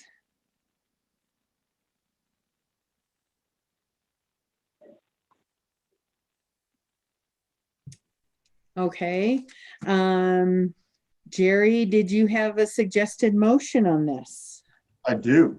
Proper motion would be to accept the donation of $5,000 from the Economic Growth Corporation, and approve the expenditure of those funds to business recipients chosen by the Business Promotions Commission pursuant to the letter proposal sent to the board dated January the 20th, 21. I'll make that motion. I'll second. Okay, it's been moved and seconded to approve that motion, to accept the donation and allow the Business Promotions Commission to distribute those funds. Any further Thank you, discussion? guys. Thank you, Amanda. Any further discussion? All in favor say aye. Aye. Aye. Any opposed? Excellent. Motion passes. Okay, staff report, COVID update. Did you want to start off, Kent?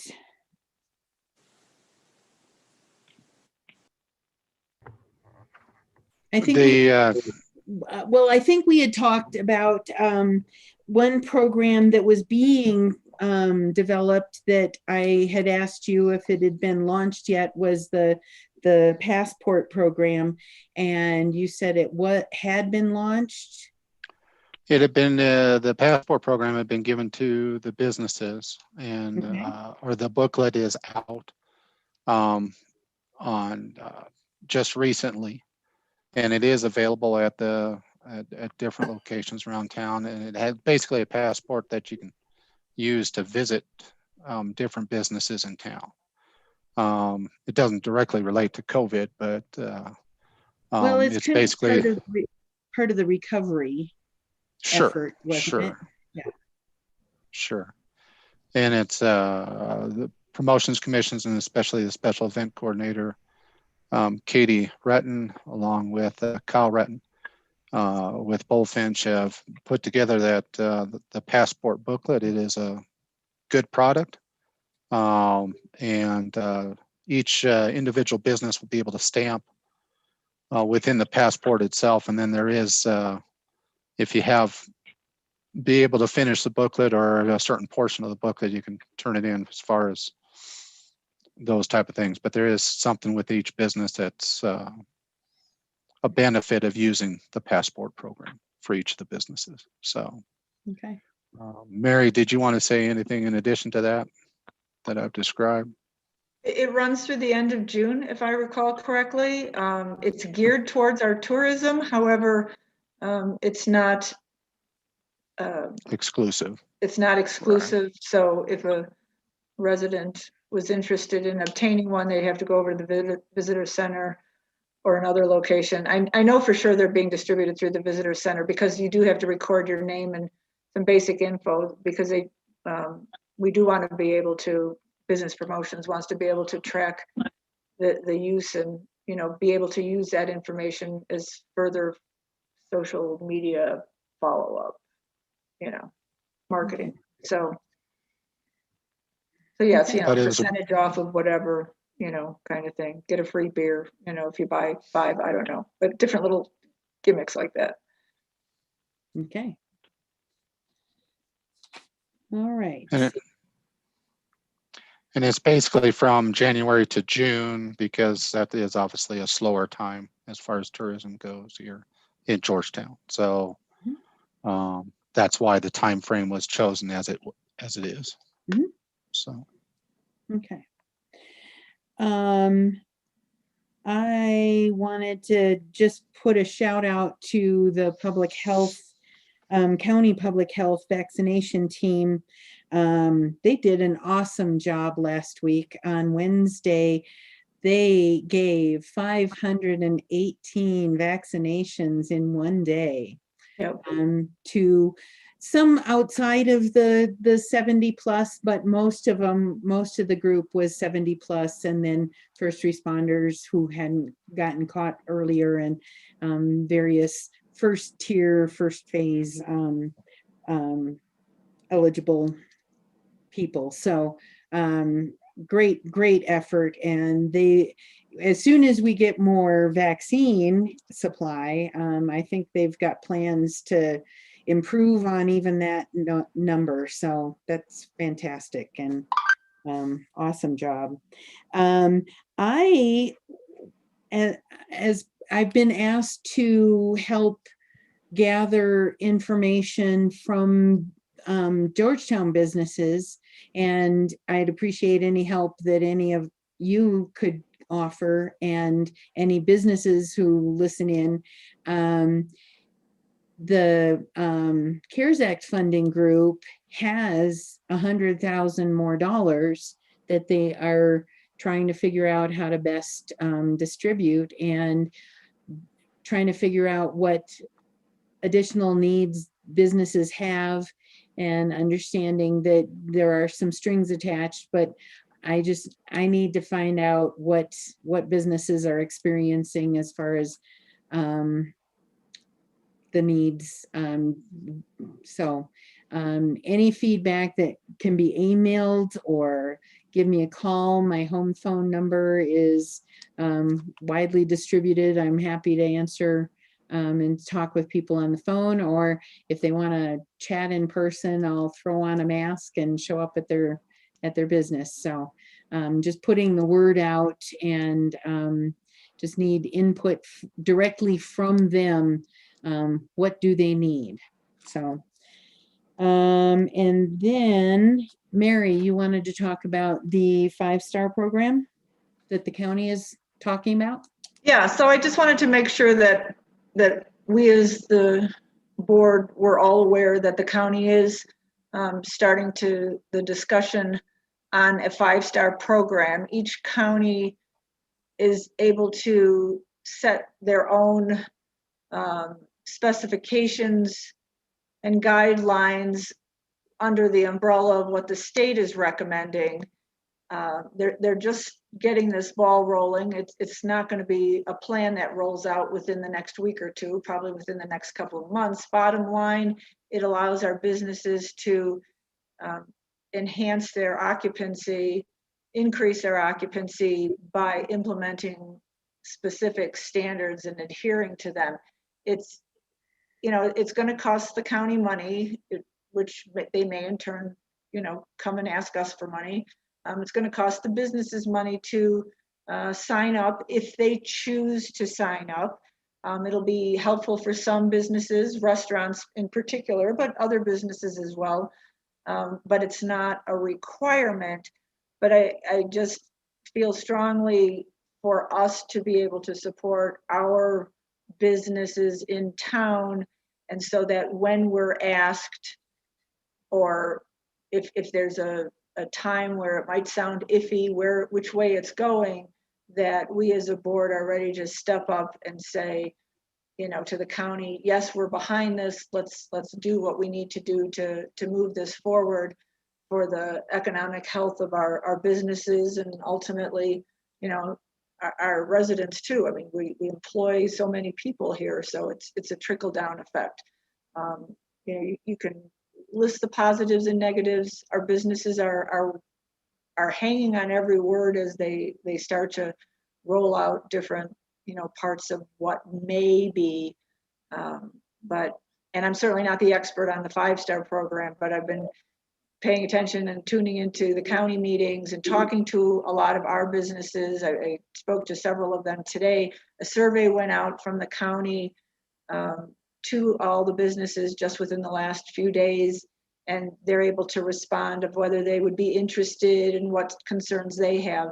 So I just wanted us to be ready to jump when we need to. And so this is just to put the idea in the back of your head. So.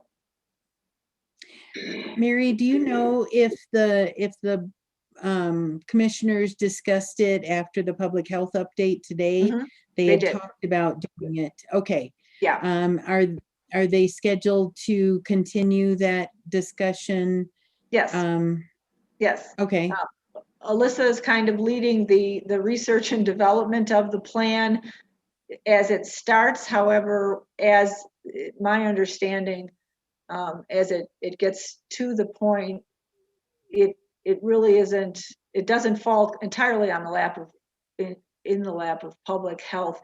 It will then. They will an administrative committee will be developed with different entities, perhaps a town, staff member or board member, some business representatives, some just community at large members to actually, develop the plan. But she is putting together, basic budgetary information, what the county commissioners could, be looking at down the line when it comes down to approving it based on what the administrative committee recommends. So, and there's a lot of wiggle room, and every county is different. And I think that's the thing that is going to be the most difficult struggle, is to find out which enhancements to the health and safety of all in a confined area inside, let's take a restaurant, what is that going to be? So, but again, it's going to be optional for the businesses. And so they're not being told they have to do this, but it's an option if they want to step up and, or will be an option if they want to step up and participate. So I just want us to be behind our businesses and, be ready to, to get that information and to just be able to process it a little bit more quickly than, trying to catch up to the bus. So. Sure. And just so that everybody knows, I mean, I wasn't able to tune in to the commissioners meeting today, but those meetings are being live streamed on Facebook, and you can go into the county Facebook page and go listen to the meeting, all of today's hearing. Yeah. Or, just kind of move the dial a little bit and, find that particular portion of today's hearing that discussed it. If you wanted to find out what was talked about and what their feelings were, you can get there. The one positive thing I heard, or that I took away as a positive, is Alyssa did bring up that there is grant money available to help in the administration of these programs now. However, that grant money is only available up through April or up until April. So I don't know exactly what date, but the county would have to have their formal application ready to go in order to be able to apply for that grant. So again, timing may be of the essence when all of a sudden it's like on your market, it's like, go. And I just didn't want us to be blindsided and, trudging through the stuff. Yep. So thanks. You bet. Thank you. Anything else anyone had?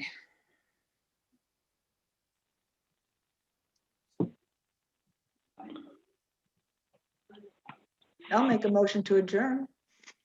Second. It's been moved and seconded to adjourn. All in favor, say aye. Aye. Okay. It is 8:39. Good job, everybody. Thank you so much. Thanks, Lynette. Thanks, everybody. Thanks, Lynette. Thank you. Thanks, everybody. Night, everybody. Hey, Lynette, Yes. you know what speaking of the county meeting, Kent, you may want to stay on real quick.